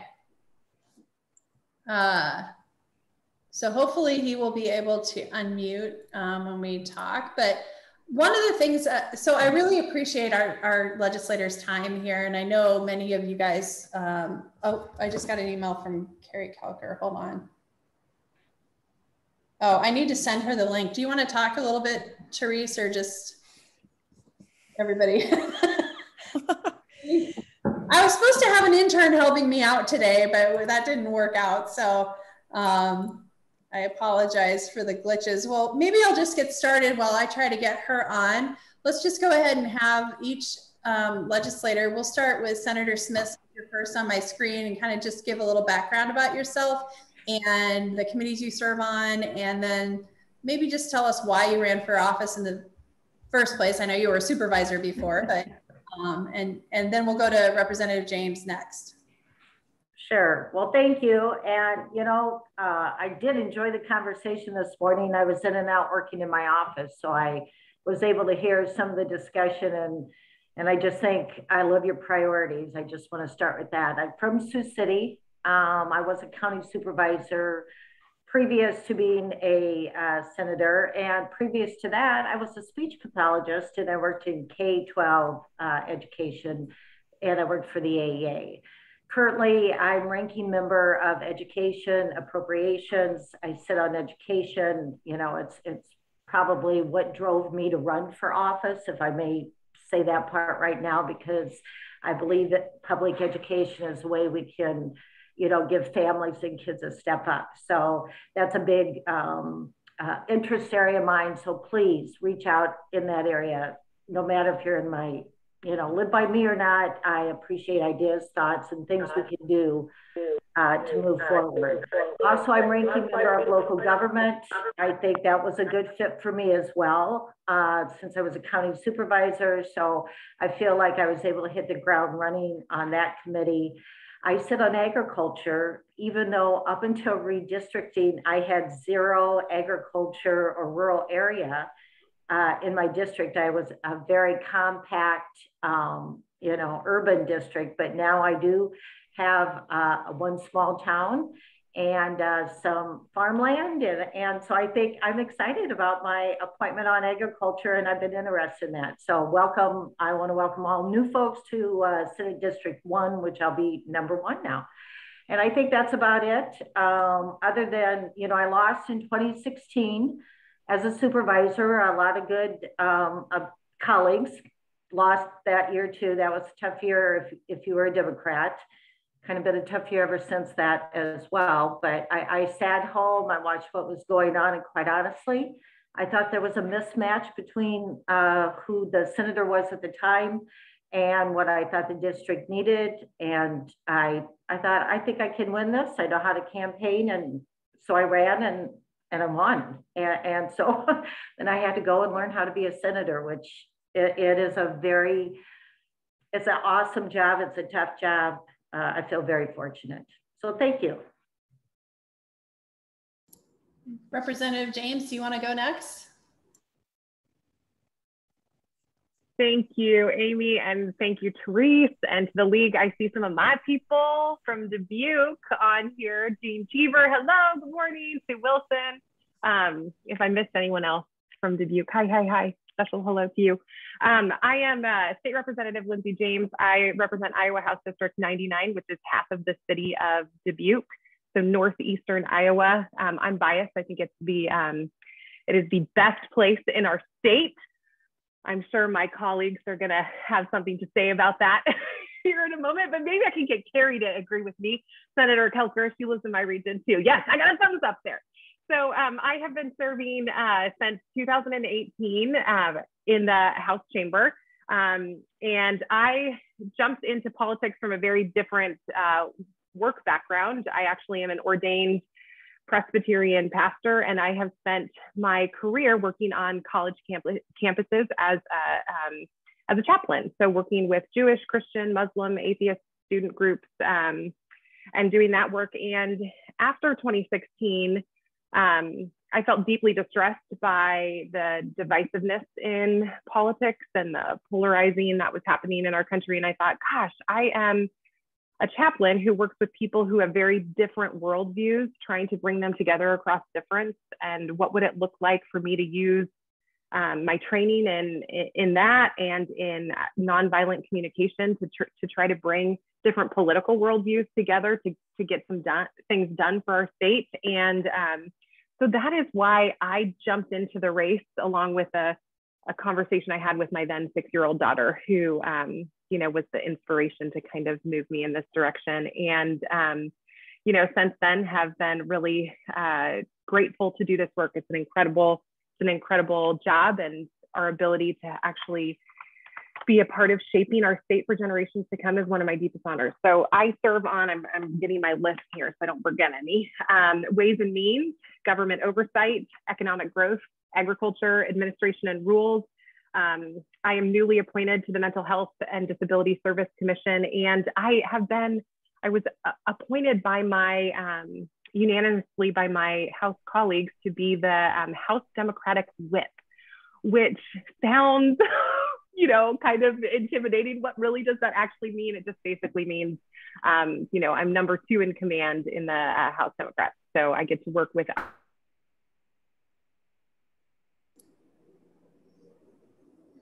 my colleagues, lift me up in that way. So I'm excited to do that work this upcoming year. So that's a little bit about me. I'm just so happy to be here. Thanks, Amy. Thank you. And of course, my internet is unstable now that my kids are up. I'm going to go kick them off their games and stuff here in a second. But Koelker has joined us, and I want to have her introduce herself, and then we'll go to Representative Siegrist. Thank you, Amy. Good morning, everybody. It's great to see everybody with the technology. And I would agree that I live in Dyersville, which is the eastern part of the state. And I'm born and raised in Iowa, so I love every portion and section of Iowa. But I have to agree that it's really beautiful over here, especially this time of year. So I'm coming to you from Dyersville, Iowa this morning. My name's Carrie Koelker, and I serve in the Iowa Senate. I'll tell you a little bit about myself and the committees I serve on, and then obviously I don't want to take up too much time because I want to visit with all of you and hopefully answer some of the questions that you have. This is my, this is my first term, beginning fourth session in the Iowa Senate. And so I serve as one of the assistant majority leaders in the Iowa Senate on the Republican side of the aisle. I'm also chair of ethics. I vice chair commerce. I vice chair the economic development appropriations budget. And then I also serve on appropriations, transportation, legal counsel, and then state government. So as you can tell, we all serve in a wide variety of diverse committees, and some of them are obviously your wheelhouses and some you're new to and some you really enjoy more than others. But at the end of the day, I like to remind everyone that we're all just citizen legislators. We have day jobs, we have families, we have hurdles, we have life. And so, you know, we don't run, or most people don't run to be somebody, they run to do something. And what drives them to do that? And this was never on my bucket list, was to run for political office. Actually, I was asked to run for political office and I said no for about 5 months. But my day job is I promote tourism and quality of life and economic development for the state of Iowa. So I love Iowa's people and I love Iowa's places. So to be honest, I stepped back from it and thought, well, how can I make a difference for my industry? How can I make Iowa a better place for my 4 children? Because it's been an honor and I've loved serving and raising my family, or our family here in Iowa. It's got like a lot of great quality of life. So went through a very intense campaign 3 years ago, and here I am in office. And I will tell you, I'm learning more and more every day. None of us are experts. And like I said, we all have full-time jobs and families as well. And I do continue my full-time job as executive director. So I leverage the private-public partnerships in the eastern 28 counties for Iowa, and I promote tourism for the state. So I love it, obviously in that, but as every industry, we all have challenges, and there isn't one industry that I know doesn't have challenges. But I will tell you, in the political climate, one of the most frustrating parts to me was when I first started is I had never divided people by eye color, public party, religion, or anything when I came in. And I would say that I can feel and sense people look at you because of the initial behind your last name, where that was never the case in my day job, and still is not my day job. But when you sometimes talk to people, that is the first thing that they judge you on before they even get to know you. So I guess that's their battle. But I try not to get involved in that battle in the swamp, because it really takes all of us to work together to do that. My passion obviously is family. My passion is my career in tourism, and my passion is Iowa's people and places. There's a lot of things that we can talk about down the road that I think we'll get to this session, which is I'm sure a lot of you people are tuning into to make sure that you kind of leverage the needle and make sure that you put a footprint and a voice on moving that needle. But so I'll turn it back to you, Amy. Thank you for your time. Thanks for asking me to join you. It's good to see all of you wildly. Jackie and I used to sit next to each other. So now we're opposite ends of the state, and now we're kind of at opposite ends of the room. So it's good to see all of our smiles here. Lindsay, we're in the same county. I don't see her much. I saw her occasionally at a coffee shop the other day. So back to you, Amy. Thank you. Thank you, Senator Koelker. And Representative Siegrist, are you able to join us? Can you hear me now? Yes, yay. Yeah, okay. I don't know what's going on with my laptop. My apologies. Anyway, glad to be here. You've balanced it out very well, 2 Eastern Iowa and 2 Western Iowa. As Representative James can tell you, we've had many conversations. My daughter just graduated from Loras College in April, is living in Dubuque, working at a coffee shop that Lindsay goes to, and she's trying to get into the Peace Corps. She's waiting for that to happen because they've delayed everything because of COVID. They're not sending anybody overseas till next April, and she's in that process. So hopefully that'll work out. And my wife's from Sioux City, Senator Smith. So I know Sioux City very well also. Anyway, thanks for the invite to be here. I will try to be brief. My name is Brent Siegrist. I was elected last November. However, it would be a little inaccurate to say that I'm a total rookie at this. I spent 18 years in the legislature in the 80s and 90s and got out in 2002 because I had served 18 years and thought that was plenty, and I had young kids and I thought it was time to do something else. When I retired from the legislature, I was serving as Speaker of the House. After that, before that, I was a high school government teacher, so I I've been in education my whole life. I taught school, then I was in the legislature, and when I was the leader for 10 years, that was a full-time gig. And when I got out, I became the executive director for Iowa's 9 area education agencies across the state. So education is in my background. I retired from that 2 years ago and was enjoying myself, and I had a moment of momentary lapse of sanity and decided to run again and was elected last November. I know one of the big issues that you're concerned with is the civility in the political system, and we can talk more about that. I will tell you that it is a less civil place, the legislature is. However, the 150 people that are serving are still all very good people. They're easy to get along with. It's just because of the national mood. The debates on the floor are a little sharper, a little more partisan. But in reality, when you're just talking to your individual colleagues, everybody is still great people and very well intentioned. So we need to build on that, try to get rid of some of the negativity that's out there. I currently serve as an assistant majority leader, and I serve as vice chair of House Administration and Rules, vice chair of local government. I serve on state government. I serve on transportation. I serve on natural resources, and I serve on the Education Appropriations Subcommittee. And because there were 2 new elections in the fall, some committee assignments were shuffled. The speaker called me yesterday and he put me on Ways and Means. So I now serve on 7 committees, which is more than anybody else. I'm not exactly sure what that means. Maybe it's to keep me out of mischief, but I'm looking forward to the upcoming session. As you know, lastly, we just got done with the redistricting maps. A total vote of 145-3 across both chambers. Iowa is the gold standard, as was said, and we went through the process. We went to a second map, but we went through the process, and once again, for the 5th time in the last 50 years, we proved that Iowa does it best. And so I think all of us have somewhat new districts or incumbents. I have an incumbent to run against, but I believe that person is going to move, so that works out well for me. But I do mention the redistricting because it's been done. The congressional districts are different, but we did it right again here in Iowa. So I think we're all pretty proud of that. With that, I'll turn it back to you, Amy. Thank you, guys. And thank you all. Representative Siegrist, thank you for being our only male panelist. I appreciate you joining us on this. And Senator, I resisted the token comment, but that, and I called him seasoned, which he thought meant old, but that would mean I have to admit I'm old. So I'm not going to do that. But I actually did pick you all for 2 reasons. One, well, Senator Koelker, you're back by popular demand. You were so good in our in-person panel. So I appreciate you coming back for a second time, but also because, not just because you represent different parts of the state, but also because you all, to me, share very similar values and beliefs. And I think sometimes it's tough because we get away from where people's values are and we go immediately, as Senator Koelker said, to their party affiliation. And that's what further divides. And when you look at what you value, some of the disagreements can be more, I don't know, agreeable. But I do want to start off, I have 2 questions and I'm going to ask these of 2 of you and 2 of you. So I have one for all of you, but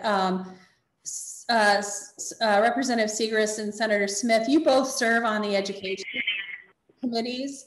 Senator Smith, you're the ranking member, and I know, as Representative Siegrist said, he worked with the AEAs. He's had a long background in education and teaching education. Obviously, you did a lot last year in education, but there's still a lot going on with all the vaccine talk, the mask talk, everything that's going on. I've also heard that some of the schools are have increasing truancy after kids got used to not coming every day into class.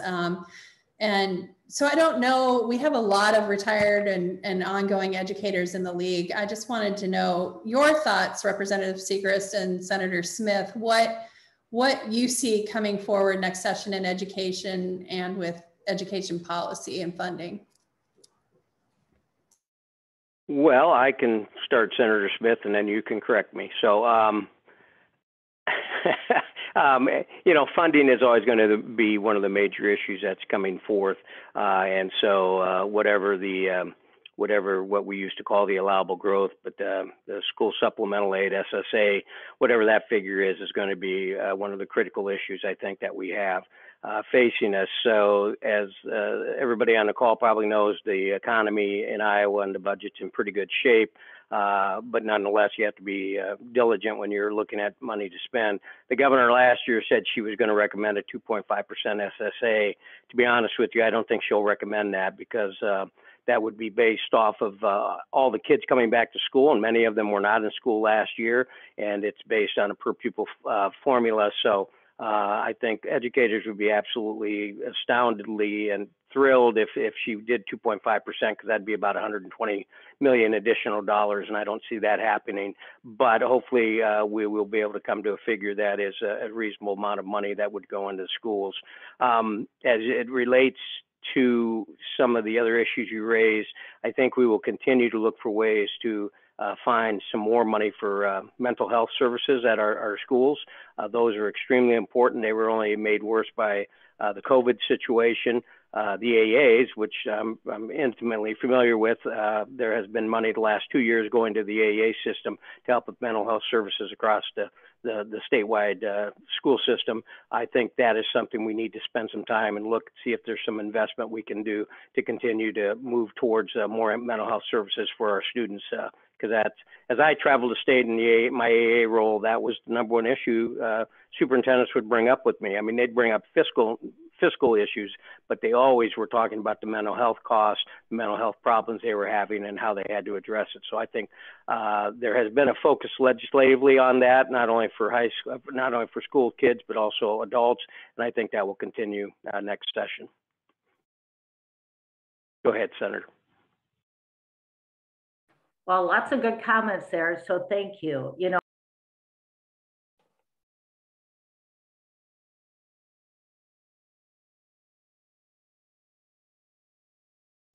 hold on a minute. I think Senator Smith's muted. There we go.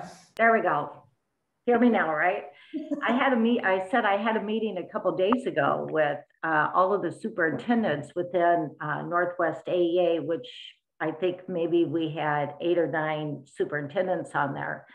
And of course, the focus was education. SSA, you know, I kind of laugh at 2.5%. Sioux City school superintendent said that, you know, when it comes to negotiations and what teachers are going to want for pay increase, you know, it is going to be more substantial than it's been in years past. So they're all fighting for 5% SSA. I mean, numbers that are much higher than 2.5, because they see inflation that has skyrocketed, costs that have gone up, and a workforce shortage problem with teachers.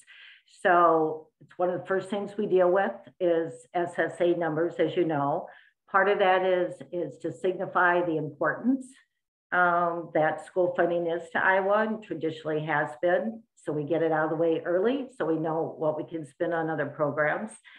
I hope we can make up for some of the losses due to inflation over the past 10 years. Our teachers are telling me, you know, stories about classrooms that are too large. So we need to reprioritize. Now, we did charter schools last year. I look for vouchers to come back. I'm not a fan of vouchers. I think, you know, we can do a lot more to help urban schools that seem to be suffering, you know, for large numbers of kids in poverty. We can look at a poverty weighting. There's just a whole bunch of other funding formulas that we could look at, you know, to help and really target school resource money. We have a $1.2 billion surplus. I think we have to ask ourselves, why do we have so much? I know one of the quick answers is lots of federal money right now, but we had it a year ago too. So, you know, taxes and low taxes, and this was collaborated by the superintendents yesterday. You know, teachers don't come to Iowa. They don't talk about the tax structure, tax decrease. They talk about what they're going to make and their benefits and amenities that Iowa has to offer. It's a whole bunch of other things. So I hope, and I'll say it best as one of the other superintendents, that we don't look at the surpluses that we're having every year for ongoing tax cuts, because that doesn't seem to be helping our educational system. And I absolutely agree with Representative Siegrist on the AA system and delivering mental health services. We have the perfect structure. I worked for AA for 34 years, so I'm sorry, we're double teaming you on the importance of AAs, but they do. They help the gaps in rural areas. They help urban schools. Direct service social workers, you know, can work with families. I'd like to see more resources put there. So whatever we can do to get that representative, I would be more than willing to work with you in a bipartisan way to get some of that going. So thank you. Bipartisan. Hey, Amy, I just want to add one quick thing, if I could. And Senator Smith brought up tuition vouchers, which obviously is a big issue. I would just say that while it may get talked about again, there simply are not the votes, not even close to the votes in the House Republican caucus for tuition vouchers. So it will get brought up again, but it will not pass the House. Thanks. In my opinion. So that's seasoned opinion. Well, now I'm going to thank you both for those.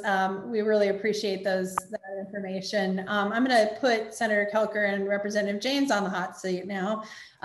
So Senator Koelker, I know you are, I don't think it's a secret, I know you're working with your female colleagues on a package of bills to support and improve the well-being of Iowans. And so I'm excited when you get that done. And Representative James, I just watched you on the interim on health insurance mandates, which also has some of the issues that the league's been paying attention to.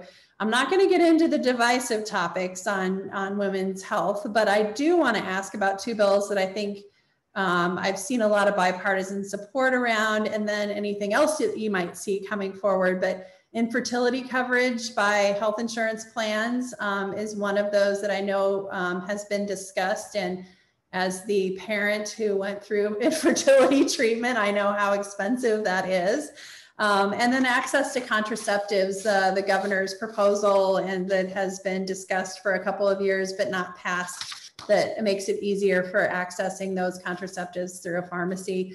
Senator Koelker, I know you worked a lot also and Representative James on the high cost of drugs and those things, but do you think any of these issues has a shot in 2022? And do you see other things coming up this year that would help affect the well-being of Iowa women and their families? So whoever wants to start, I'll let you choose. My answer is yes, I love it. Thanks, Senator Koelker, for letting me go first. We have a thing in my family when, you know, it's come time to dinner time prayers. If the first person who puts up moose ears doesn't have to pray for the family. Sometimes I feel like in these forums, I want to put my moose ears. No, let somebody else go first. I'm happy to answer first. I think access to women's healthcare is, you know, an important priority for our state to address. And I have been incredibly appreciative of Senator Koelker has done a lot of incredible efforts on this. And not only that, but props to you, Carrie, because in the legislature, you don't just have to bring along one chamber, you have to bring along both chambers. And that's not an easy thing, right? So you have an idea and a mission and a vision, and you're trying to, you know, get everyone on board. So that's not an easy thing. And, you know, so I always see Senator Koelker headed over to our chamber to work on some of these issues. So props to her on that. I do think one of the major barriers for these kinds of conversations is, and for those of you who don't know, but there is an insurance mandate committee happening right now. And the question there is around the costs of these kinds of, when we ask an insurance company to cover infertility treatments, and we ask them to cover prescription, you know, medication, so access to over-the-counter, you know, their response is obviously one that protects their own bottom line. And so I think that that is probably where we could use the league, all of you, to reach out to your legislator to talk about the importance of this kind of coverage. So I can just tell you that my concern always is that we are listening and making decisions, you know, about protecting our people and the most vulnerable. As someone who is a Christian and deeply, you know, committed to my faith, it's, you know, I'm called to care for the least, the lost, the lonely, those who are pushed aside and living on the margins of society. And I think that people can get lost. And there's a lot of women who are, you know, desperately struggling around infertility issues. And, you know, to be able to help that kind of coverage is really important. And then to be able to cover birth control. Men get coverage for Viagra, ladies. You know, so let's go ahead and make sure that women have coverage for birth control. So any ways in which I can advocate for those issues, I certainly will be doing, but I do think that the league stepping into having their conversation specifically about those will be helpful in the long term. So thank you. Well, thank you, Lindsay, and thank you, Amy, for those guided questions. Otherwise, I think we go distraught and we start running all over the, so I'll try to focus on, you guys all know me, I get a little passionate about stuff and I get way off on topic, but I'm not on the Health and Human Services Committee, but that does not mean that I'm not a champion. To be honest, I'm kind of glad I'm not on that committee, but I do have some bills that I've submitted to that committee. And, you know, I'm one that just likes to throw it out there. You know, you can talk about putting bills and supporting bills out there, but what is it you're actually going to do to lift them? You can write a bill and submit it, but if it's not going to go anywhere, it doesn't do anything. So it's just like throwing it up in the wind. And so I try to keep that in mind when I'm submitting a bill. I'm trying to work with my counterparts. I'm trying to work with my colleagues, obviously over in the House chamber as well, because as Lindsay alluded to, 3 years ago, I worked my fanny off on an over-the-counter birth control bill that we ran on behalf of the governor. And we passed it. I got it through the Senate, and it was a lot of work to get through the Senate, and then it died in the House. And I still am so frustrated with that bill, but I have not given up on that bill. In fact, I've been working a lot off session in that, and you're going to see a group of us laying out a maternal health care bill, not just one method, but we're going to include a lot of things, and it's going to be a package. So we're kind of working on behind the scenes a little bit off season here with some of those, with some of partners that I think 5 of us women are going to hopefully launch out. Don't hold me to that, but we're doing some work, and that's our overall goal, is to do some announcements before sessions. So we got some movement and some things underneath there. The elephant in the room is people are having sex. I mean, let's say that. It's not like people are having sex. So it's not like, well, we need to teach people not to have sex and they don't need over-the-counter birth control. The reality is if we want to lower abortions and we want to lower all those other options, adoption, time off leave for adoption, I've been very passionate about that issue. We have to be able to make sure that we're putting some tools in the toolbox. And right now we can talk about how we want to lower abortions and we're all pro-life, but what are we doing to enhance that and help that?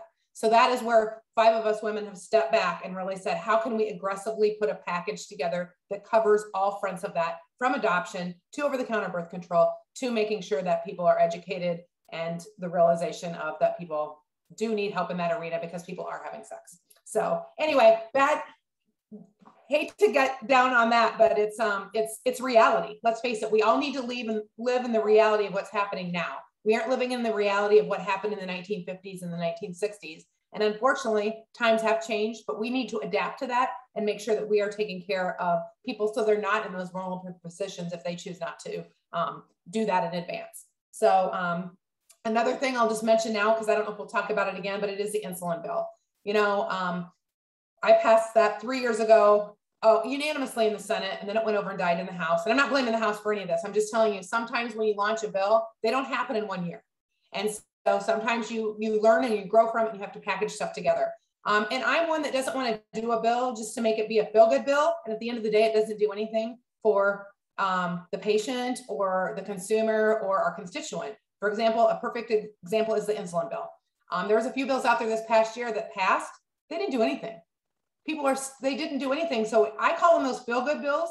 Well, we can feel good at the end of the night saying to our constituents, yeah, we passed an insulin bill, but at the end of the day, it did nothing for those people. And so I hate to call the kettle black, but sometimes that's what we have to do. And so I think when we are working on some of these important issues that we have to make sure that they, at the end of the day, are delivering what it needs to be done in the bill and not just passing it to pass more legislation, because there's over 2,000 bills every year. And we need to make sure that sometimes we're cleaning up some bills in the process as well. Thank you. Thank you, guys. That was great. And also, I would, I'm sure the league will be very interested in your package and what comes out of that discussion, because that's been a huge issue and topic for the league for many, many years. Another one that's a huge topic, and I'm going to throw this out to all of you because you're in border communities, and the bottle bill. I don't think there's been any issue that's had more bills and subcommittees and public hearings on over the last 3 years.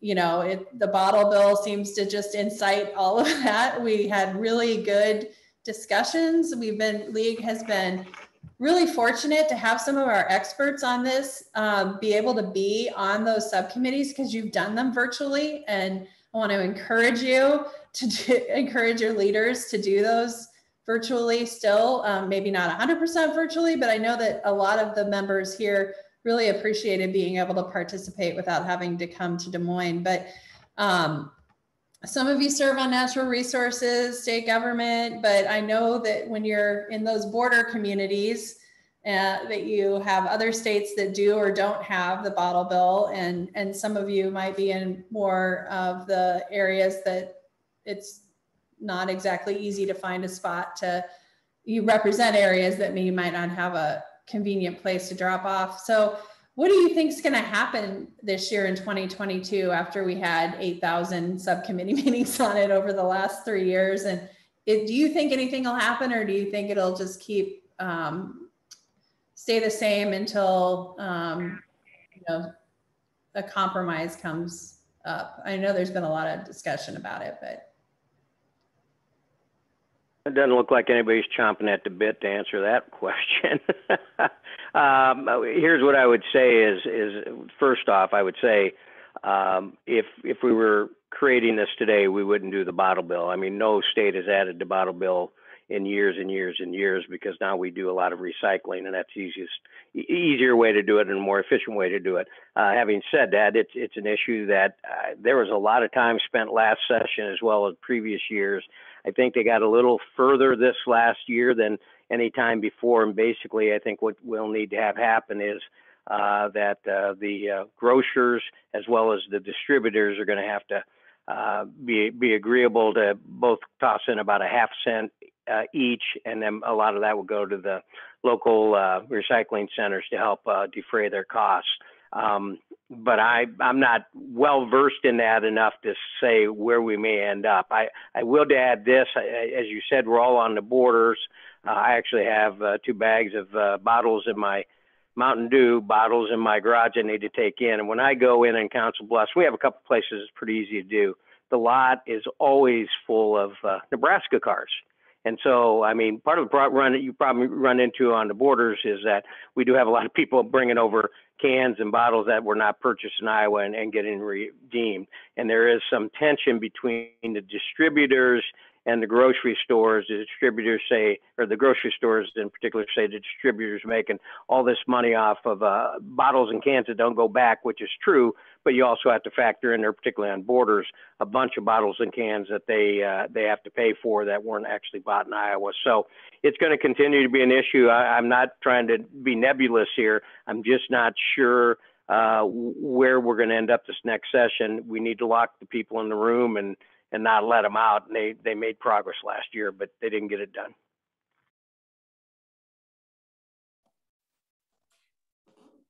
I can go next if it's okay, Amy. I'll just add my 2 cents on here just because I'll kind of add a, you know, everyone's been saying we got to fix the bottle bill, but it's this huge can of worms that you open up that's got all these different veins in it. And I do not serve on natural resources, but I do serve on commerce. So I ran the transparency bill this year through commerce. It was not a popular bill. It was not a popular bill at all, because let's face it, there's a lot of money that's left on this table, and we're trying to figure out how that kind of all comes into the spreadsheet. And the recycling redemption centers, as Mr. Siegrist alluded to, when that was designed years ago, our recycling places can't even stay open right now. We have 3 of them in the area that aren't even open because they don't have, number 1, the workforce, and number 2, they don't make enough money to keep the place open. And so our actually grocery stores in Dyersville pay the redemption centers to stay open because they don't want to deal with the dirty traffic. And I'm going to be honest, I don't want somebody that's bagging my lettuce or handling my lettuce or my fruit, taking up some cans they found in the road that they politely picked up to bring in. And so I want to make sure that somehow it's a win-win for all. I can see where the grocers don't want it. But where's all this money being collected and how's it being dispersed? And so it was a very unpopular bill. I think I had 3 subcommittees. I'm not one that tries to run through something in one 10-minute subcommittee meeting and get it done. We had 3 subcommittees. They promised us they were going to talk off session. And so that's exactly what I'm hoping is happening right now, is they're all trying to figure out all these partners that are trying to work together from this. I hope and pray that they are working on this off session and we can finally get to do this, because it's, recycling is huge. A lot of our communities do that. Things have changed since this bill has been drafted, but it's such a big one to just go in and work on it. So once again, the elephant in the room is where the money's being collected, who's making the extra money, and then how does that get dispersed? And right now they don't have to be transparent about that. And so I thought that maybe bringing that bill forward with some aggressive conversations among our partners hopefully are helping with this. Senator Rosenboom had a great bill last year, and I hope that he kind of continues the momentum and the work on it, because I think if we would have had a little bit more time, we actually maybe would have got to that discussion last session. I sat on natural resources a couple of years ago. We talked about the bottle bill. You know, I had more learning probably than action that happened. You know, there seemed to me to be a couple issues. The deposit wasn't high enough if you want to continue doing it based on inflation. That was some of the information. That does not seem to be real popular to consumers to raise the deposit, but it does encourage taking your bottles back the more you pay. You know, they had statistics on people aren't taking their cans and bottles back at the rate because they can afford just to either recycle them without getting the deposit or throw them away. The other part was the streams of recycling. Do you put a deposit on all the other bottles, all the things that aren't, you know, that don't have deposits right now? So that's part of the issue. I did go visit a distributor, you know, and talk to, since we're a border town, he had the same issues that were brought up before with people coming across the border, bringing cans back in and bottles back in that were never, you know, purchased in Iowa. So they're pretty afraid. I guess the way things go, I don't know if it'll rise to the top of priorities. We'll just see what comes, and I'll probably start paying attention if it gets out of natural resources and onto the floor, because I paid a whole bunch of attention and then it went nowhere. So I'm just kind of prioritizing what I'm paying attention to now. So, thank you. I think just to chime in, everything that was said, I agree with and affirm. I think it needs a change. It came through Ways and Means in the House last year, so I touched on it there. I think the difficulty in this conversation is that we have had these conversations. I've not been in the House that long, but we've had it ever since I've been here. And then, you know, Amy, years and years and years and years, that, you know, before I arrived. And I think that there is a philosophy of trying to find a consensus. And in a situation like this, that might not actually be possible. And if the players at the table won't work toward consensus, which after years and years and years of a good faith effort of letting them try to do that, it's time for leadership on this issue. And that's where I think the legislature steps in. I think we give a good faith effort toward consensus as we best can. And then when there's a problem that's not getting solved, it's time to step in and lead. And so, you know, certainly I hope that it gets resolved this year. Thank you all. It's, you know, League was involved with the development of the bottle bill, which obviously at the time was the way to encourage that. But I think we agree it's outdated, needs to be updated. And I just do want to give a shout out to Senator Rosenboom, who has met with League members individually, met with them this summer to talk about how we can make sure that we continue to develop a program that encourages returns and not throwing them into the trash. So I think, you know, we were pretty excited last year with Senator Rosenboom and his approach. Still had a few changes we wanted. We supported the transparency bill because yes, we want transparency. And I think in a large part that did drive more people to the table because there was now the fear of that information coming out. And so I've heard a lot of stuff going on. I share all of your hopes that we can get this resolved so that the legislature doesn't have to be the one that steps in and we can get this resolved. But that's still going to be a key piece to the league's agenda because it is one of those a league legacy bill, I guess you would call it, along with the redistricting law that our leagues were involved in developing. So kind of in line with the environmental questions, do you guys see, anyone see an opportunity to increase the IWIL funding, the sales tax? I know there's a larger discussion about tax reform going on in this year. And so maybe just talk a little bit about, what do you see in terms of tax reform? Do you see, how are we going to guarantee if we cut taxes that we can support our core services and mission to the people of Iowa? And then also, is IWIL and that increase in the sales tax to pay for outdoor recreation and environmental programming, water quality, fit into that overall discussion? And I know being in a border state, tax issues are border communities are big issues for all of you. So I'll let anyone start. I can just briefly start off and you can kick it back to me or trash can me, it doesn't matter. But I will say that I know that tax is always a big thing and none of us have run on, we're going to increase your taxes. But, you know, it's been talked about earlier in the call and introductions is inflation is killing everyone right now. The cost of inflation is not just the teachers, it's everybody, it's every family, it's every Iowan that's impacted by this. And so I do know in the Senate, we're looking at an overall tax plan that is looking at the income taxes. And we're hoping that we can allow people to keep more of the income taxes that they're working so hard for back to their families so they can use. So we are looking at a tax overhaul in the Senate in regards to income tax. How that state tax comes into that conversation, obviously it's reality, it's out there, it's gonna have to come into the conversation. That formula specifically for IWIL, when that was passed, how many years ago was that, Amy? 10? 9? Yeah. Anyway, at least that many, right?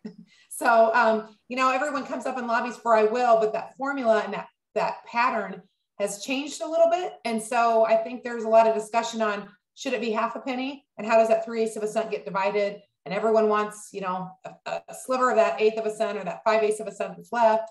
And so, if anything, I might see it be a half penny if I just had to get my crystal ball out there, but I don't see us doing a whole penny.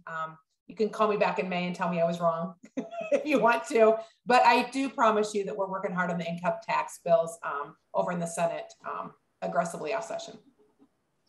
Yeah, I know that from talking to your colleague, Senator Dawson, that there's some concern about, you know, jumping over your neighboring state's sales tax rate. So Representative Siegrist, you're from over in that Council Bluffs area. Is that a concern too?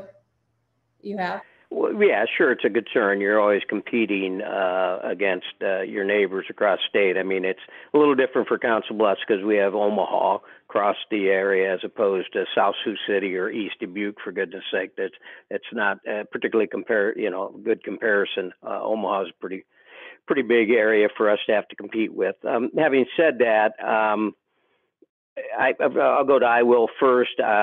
Generally speaking, I support IWIL. I mean, I'd have to wait and see what the final version is, but I've always been somebody that's been very active in terms of natural resources and particularly our parks and trail system.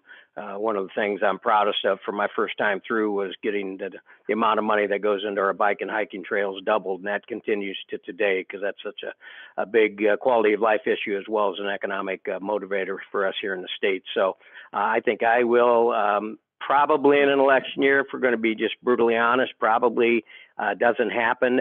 But as has been stated, when you start to talk about the overall tax situation, then it's certainly going to be something that will be considered.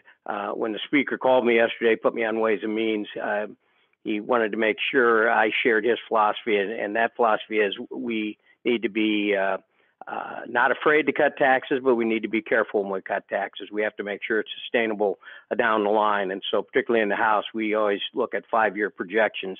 If we do this, what does that mean 5 years from now? Can the budget absorb it? Because it's easy when you have $1 billion in the taxpayer relief fund, and that's something everybody needs to understand because of the way the law is set up, and I won't get into the details. X amount of excess money that comes into the state goes in the taxpayer relief fund, which by law can only be spent on taxpayer relief. And that's, I think, $1.2 billion of the surplus you're hearing about. Not technically, by law, that can only be spent on tax relief. It can't be spent on other things. But we have to be cognizant that if you wanted to, let's say, cut the income tax rates in the state of Iowa, currently it's like 6.5%. And if you wanted to cut it to 5.5%, a 1% cut for everybody across the state, that's about $800 million. Okay, so could you cut the income tax rates a percent, $800 million? Yes, you could. But that $1.2 billion surplus we have is one-time money. So if you do it 1 year, the next year you don't have that money coming in, and can you absorb that hit? And so that's where I come from, is I want to look at funding what we consider our priorities, and our priorities may be the same. The level of how much we want to put in the priorities may be different, but we need to make sure we can do our priorities. And then, listen, I'm a Republican. I want to look to see where we can cut taxes, but I want to do it in a prudent way. And that's my guiding philosophy. I'm not afraid to cut taxes, but we got to make sure it's sustainable. And then the last thing I'd mention is I've been working fairly hard. This is kind of in this area. I think given the surplus we have, plus given the rebounding in our Rebuild Iowa Infrastructure Fund, which is our gaming money, I've talked to the governor. I've been pushing people in the House. I think at minimum, we need to take $5 million and put it into our park system, DNR for deferred maintenance, not for land acquisition or anything, but to upkeep and upgrade our facilities, at least $5 million. If we have a one-time surplus, that's a one-time expense. And so I'm going to be pushing very hard next session for money to be put in our park and rec system, particularly after COVID, but it's a quality of life issue and a long-term issue. The state needs to do better with our park system. I might just jump in quickly. It's interesting to hear what the plans might be for tax cuts coming, I guess, from my colleagues on the other side of the aisle. I do hope that tax cuts will go to middle-class families. I get nervous when we talk about more tax cuts when we've underfunded what I think are essential services in Iowa. So keeping that in mind, I'm not hearing from my constituents other than property taxes, which tends to be a local issue, and people do talk about property tax issues. But at the state level, people are more concerned in my district about services, about job opportunities, about funding education. They're not coming up and asking me to cut their taxes. So I just hope it's fair, and I hope it goes to the people that really needs it. And I hope we don't further cut services and make Iowa unattractive. And I will just chime in briefly because I know we're, losing some time here before we conclude. But I do want to say that, Representative Siegrist mentioned he is a Republican. I don't think, lowering people's taxes is a partisan issue. I do think that being prudent and thoughtful about it is deeply important piece of the conversation. And I come from a philosophy where we cannot cut our way to prosperity, that we have to invest in our people. We have to invest in our kids and our environment and our workforce and our state. And so I think one of the things that I am celebrating this morning is all of the movement on a federal level. We see with the Biden administration that there's going to be a huge investment in our state and across the country. There were 55 corporations that made over $40 billion over the last couple of years that paid zero in taxes. And so his investment infrastructure plan actually is funded by these wealthy corporations who have paid zero in taxes, and anyone making less than $400,000 a year will not see an increase at all in their taxes. which is a really exciting thing. And I think it's a philosophy that says our people are worth investing in. And so that is the philosophy that I find myself standing behind, very excited about the federal investment in our state, and you know, hope to champion further investment in our state from a state legislative perspective. Thanks. Thank you all. I should have probably planned a 2-hour legislative panel, because I think we have lots of questions we would ask. And I know that people have a lot of discussions in the chat. We've had questions about legalizing marijuana. We've had animal abuse and neglect in puppy mills. We have, there were some other transparency types of things, the civility issues. We could go on and on with all of these different things.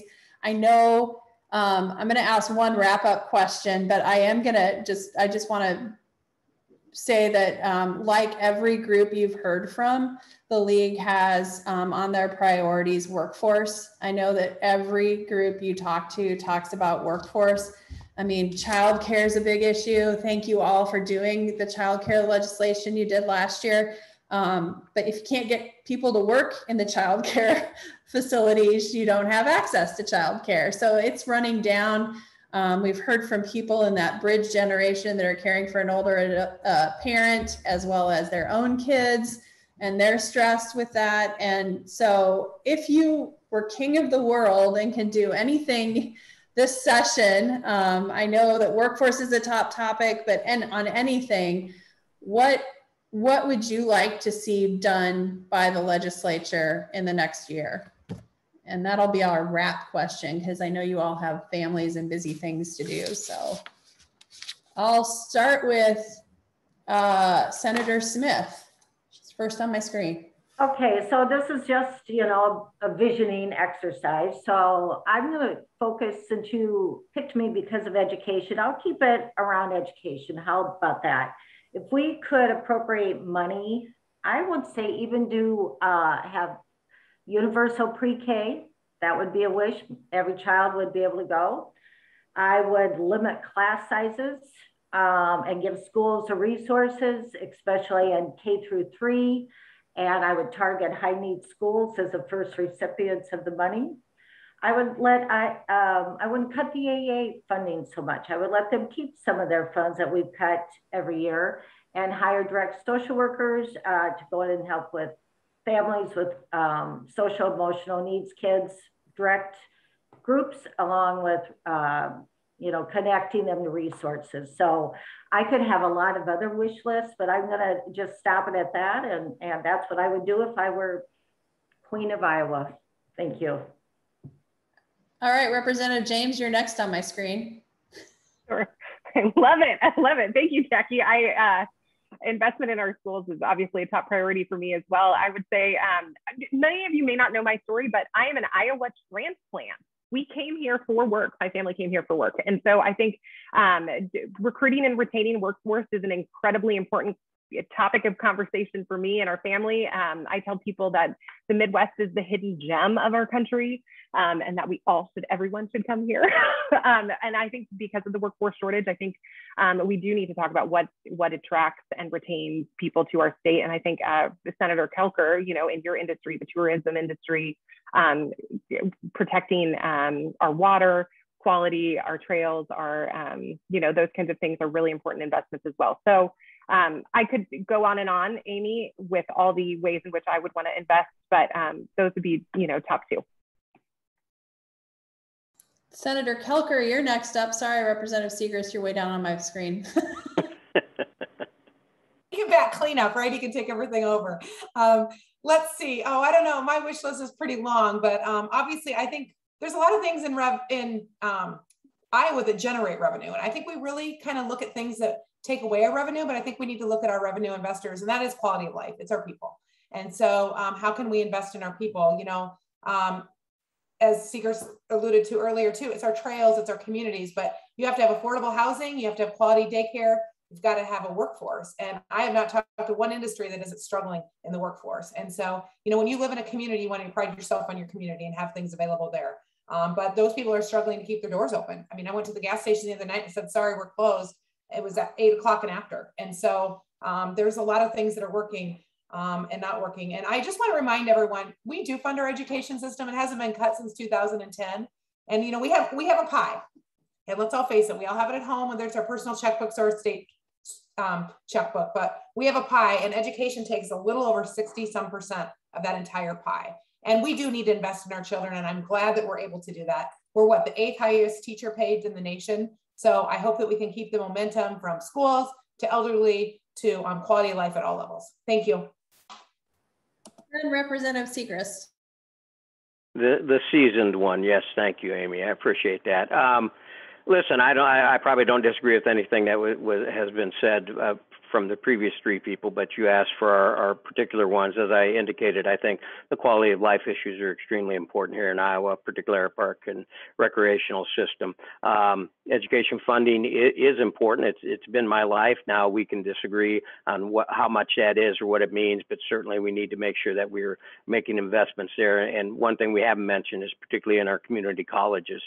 Community colleges had a very good year last year, frankly, and I had to resign as president of my community college board when I got elected last November. But community colleges, when in terms of workforce and everything else, are extremely important. So funding there is important. And then, as you've said, we did a lot of good things on childcare. I think there's more we can do, and workforce housing is extremely important. So those will be two things I think that will get a good deal of attention. And lastly would be the mental health system.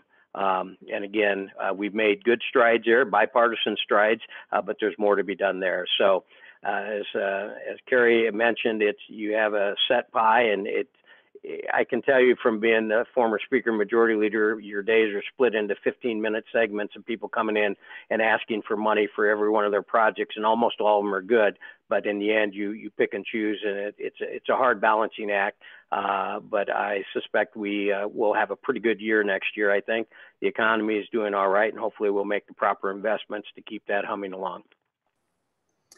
Well, thank you all. I'm going to just, as a wrap for the panelists, I'm going to repeat a sentence that somebody put in the chat. And the legislators today give me faith in Iowa's future. So that, I think, sums it up the best. You guys are great. Thank you all for spending an hour with us and more, counting, and sharing your thoughts with us. We really do appreciate that. And with that, thank you so much. And we will let you go. We have a few minutes of wrap before, but thank you all. I'll let you guys jump off. Bye-bye. Thank you. All right. So we are back. Thank you. I'm sorry we didn't get to audience questions, but I thank you all that sent them in ahead of time. I had other ones that I would have asked had we had more time, but we all know that those hour panels are tough because you can never get everything in. But I think those of you that do have follow-up questions, I'm sure they would be happy to answer those. If you wanted to directly email them, I know at least three. I think all four said they would be willing to answer your individual questions as well. Now I'm looking for my sheet. We are going to have a quick survey at the end of this that just like we normally have the paper survey when we're together that asks what your thoughts are about the format. It will, when you exit out, you'll get that survey. We just encourage you to respond to that because that kind of helps us in planning for next year. I will be summarizing the chat. We'll have this recorded. So for those of you that did not, or those colleagues or friends in the league that were not able to join us, we'll have that available to them. Therese, did you have any other thoughts in closing? The only thing I would like to say, Amy, is thank you for all the work that you did to set this up. I think the panelists were wonderful. The chats or the comments I'm seeing that people have enjoyed this session. It's like you said, it's too bad we didn't have more time, but it's been very worthwhile. And thanks to all who attended. And so thank you again for everybody and for everything. Great session today. Thanks, guys. And if you didn't get a chance to sign up and want to sign up, you can always email me. I'm going to put my email in the chat. It's just Amy at IA Lobby, like Iowa IA Lobby. And you can just send me which ones you're interested in, and certainly those local leagues, make sure we'll get some information out so people can join up in advance of session. So thank you all. I'm gonna close us down. Appreciate it. Bye-bye. Bye.